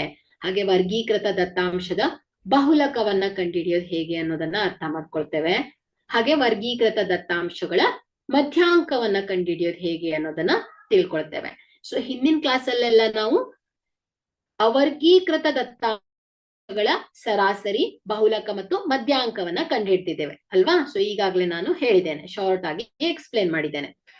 ಸೊ ಈ ಹೈಯರ್ ಕ್ಲಾಸಸ್ ಅಲ್ಲಿ ನಾವೇನ್ ಮಾಡ್ತೇವೆ, ವರ್ಗೀಕೃತ ಅಂದ್ರೆ ಒಂದು ಗ್ರೂಪ್ ಆಗಿ ದತ್ತಾಂಶವನ್ನ ಕೊಡ್ತಾರೆ, ಅದರ ಸರಾಸರಿ, ಬಹುಲಕ ಮತ್ತು ಮಧ್ಯಾಂಕವನ್ನ ಹೇಗ್ ಕಂಡುಹಿಡಿತೇವೆ ಅನ್ನೋದನ್ನ ತಿಳ್ಕೊಳ್ತೇವೆ ಮಕ್ಕಳೇ.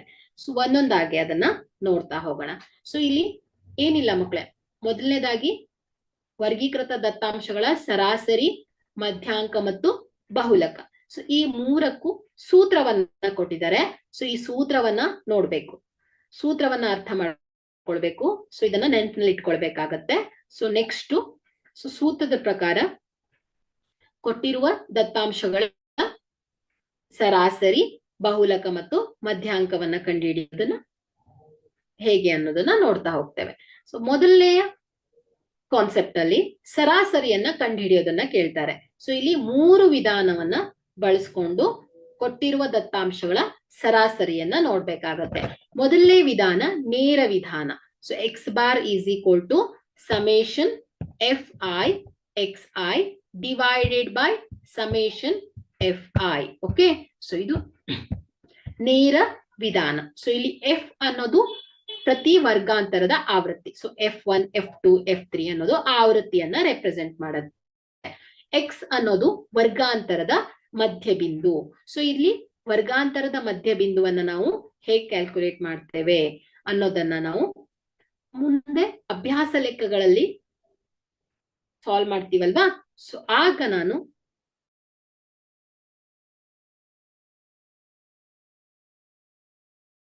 ಅನ್ನೋದನ್ನ ನಾನು ಪ್ರಾಬ್ಲಮ್ಸ್ ಅನ್ನ ಸಾಲ್ವ್ ಮಾಡುವಾಗ ಹೇಳ್ತಾ ಹೋಗ್ತೇನೆ ಮಕ್ಕಳೇ.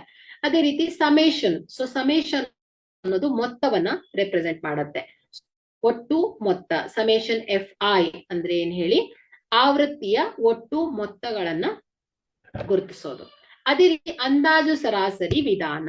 ಸೊ ಎರಡನೇ ವಿಧಾನ ಅಂದಾಜು ಸರಾಸರಿ ವಿಧಾನ is equal to X bar is equal to ಏನ್ ಹೇಳಿ, A plus summation F I D I divided by summation F I. Okay, so ಇಲ್ಲಿ ಡಿ ಐ ಅನ್ನೋದು ಡಿವಿಯೇಷನ್. ಓಕೆ, ಸೊ ಇಲ್ಲಿ is equal to X I minus A. So A ಅನ್ನೋದು ಅಂದಾಜು ಸರಾಸರಿ. Okay, ಆಯ್ದ ಸರಾಸರಿ. ಓಕೆ, ಸೊ ಇಲ್ಲಿ D I ಅಂದ್ರೆ ಏನ್ ಹೇಳಿ, ಆಯ್ದ ಸರಾಸರಿ ಮತ್ತು ಮಧ್ಯಬಿಂದುವಿನ ವ್ಯತ್ಯಾಸ. ಈ ಸೂತ್ರವನ್ನ ನೆನಪಿನಲ್ಲಿ ಇಟ್ಕೊಳ್ಳಿ. ಸೊ ಪ್ರಾಬ್ಲಮ್ಸ್ ಅನ್ನ ಸಾಲ್ವ್ ಮಾಡ್ಬೇಕಾದ್ರೆ ಹೇಗ್ ಬರುತ್ತೆ, ಯಾವ ರೀತಿಯಾಗಿ ಇದನ್ನ ತಗೊಳ್ತೇವೆ ಅನ್ನೋದನ್ನ ನಾನು ಎಕ್ಸ್ಪ್ಲೇನ್ ಮಾಡ್ತೇನೆ ಮಕ್ಕಳೇ. ಓಕೆ, ಸೊ ಅದೇ ರೀತಿ ಹಂತ ವಿಚಲನ ವಿಧಾನ.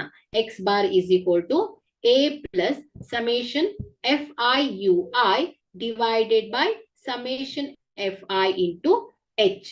ಸೊ ಇಲ್ಲಿ U I is equal to X I minus A divided by H. So H ಅನ್ನೋದು ವರ್ಗಾಂತರದ ಗಾತ್ರವನ್ನ ಹೇಳುತ್ತೆ. ನೋಡಿ, 10 ರಿಂದ 15 ವಯಸ್ಸಿನ ಮಕ್ಕಳ ಸಂಖ್ಯೆ ಎಷ್ಟು ಅಂತ ಹೇಳ್ತೇನೆ. ಸೊ ಇಲ್ಲಿ 10 ರಿಂದ 15 ಅನ್ನೋದು ವರ್ಗಾಂತರವನ್ನ ಹೇಳುತ್ತೆ. ಓಕೆ, ಸೊ 10 ರಿಂದ 15, 15 ರಿಂದ 20 ವಯಸ್ಸಿನ ಮಕ್ಕಳ ಸಂಖ್ಯೆ. ಸೊ ಇದು ವರ್ಗಾಂತರದ ಗಾತ್ರವನ್ನ ಹೇಳ್ತಾ ಇರುತ್ತೆ. ಓಕೆ, ಅದೇ ರೀತಿ ಎ ಅನ್ನೋದು ಅಂದಾಜು ಸರಾಸರಿ. ಓಕೆ, ಸೊ ಇಲ್ಲಿ ಕೆಲವೊಮ್ಮೆ ಪ್ರಶ್ನೆಯಲ್ಲಿ ಕೊಟ್ಟಿರುವ ದತ್ತಾಂಶದ ಸರಾಸರಿಯನ್ನ ಕಂಡುಹಿಡಿಯಿರಿ ಅಂತ ಕೇಳ್ತಾರೆ. ಸೊ ಆಗ ನೀವು ನೇರ ವಿಧಾನವನ್ನಾದ್ರೂ ಬಳಸ್ಬೋದು, ಅಂದಾಜು ಸರಾಸರಿ ವಿಧಾನವನ್ನಾದ್ರೂ ಬಳಸ್ಬೋದು, ಹಂತ ವಿಚಲನ ವಿಧಾನವನ್ನ ಕೂಡ ಬಳಸ್ಬೋದು. ಸೊ ಯಾವುದಾದ್ರೂ ಒಂದು ವಿಧಾನವನ್ನ ಬಳಸಿ ಕೊಟ್ಟಿರುವ ದತ್ತಾಂಶದ ಸರಾಸರಿಯನ್ನ ಕಂಡುಹಿಡಿಯಬಹುದು. ಕೆಲವೊಂದು ಸಂದರ್ಭದಲ್ಲಿ ಪ್ರಶ್ನೆಯಲ್ಲೇ ಮೆನ್ಷನ್ ಮಾಡಿರ್ತಾರೆ, ನೇರ ವಿಧಾನವನ್ನ ಬಳಸಿ ಕಂಡುಹಿಡಿಯಿರಿ ಅಥವಾ ಅಂದಾಜು ಸರಾಸರಿ ವಿಧಾನವನ್ನ ಬಳಸಿ ಸರಾಸರಿಯನ್ನ ಕಂಡುಹಿಡಿಯಿರಿ. ಸೊ ಇಂತಹ ಸಂದರ್ಭದಲ್ಲಿ ನೀವು ಅಂದಾಜು ಸರಾಸರಿ ವಿಧಾನಕ್ಕೆ ಯಾವ ಸೂತ್ರವನ್ನ ಬಳಸಬೇಕೋ ಆ ಸೂತ್ರವನ್ನ ಹಾಕಿ ಅದರ ಸರಾಸರಿಯನ್ನ ಕಂಡುಹಿಡಿಬೇಕು ಮಕ್ಕಳೇ.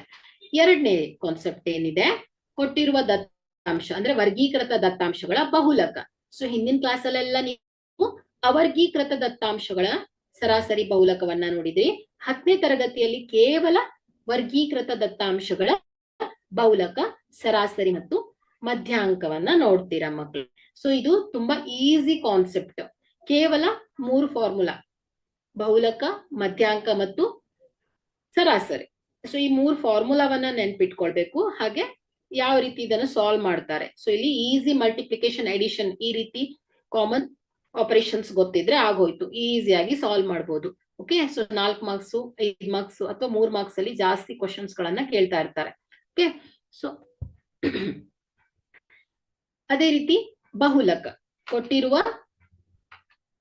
ವರ್ಗೀಕೃತ ದತ್ತಾಂಶಗಳ ಬಹುಲಕವನ್ನ ಕಂಡುಹಿಡಿಬೇಕು. ಸೊ ಆಗ ಇಲ್ಲಿ ಸೂತ್ರ ಏನ್ ಹೇಳುತ್ತೆ, L plus F1 minus F0 divided by 2F1 minus F0 minus F2 into H.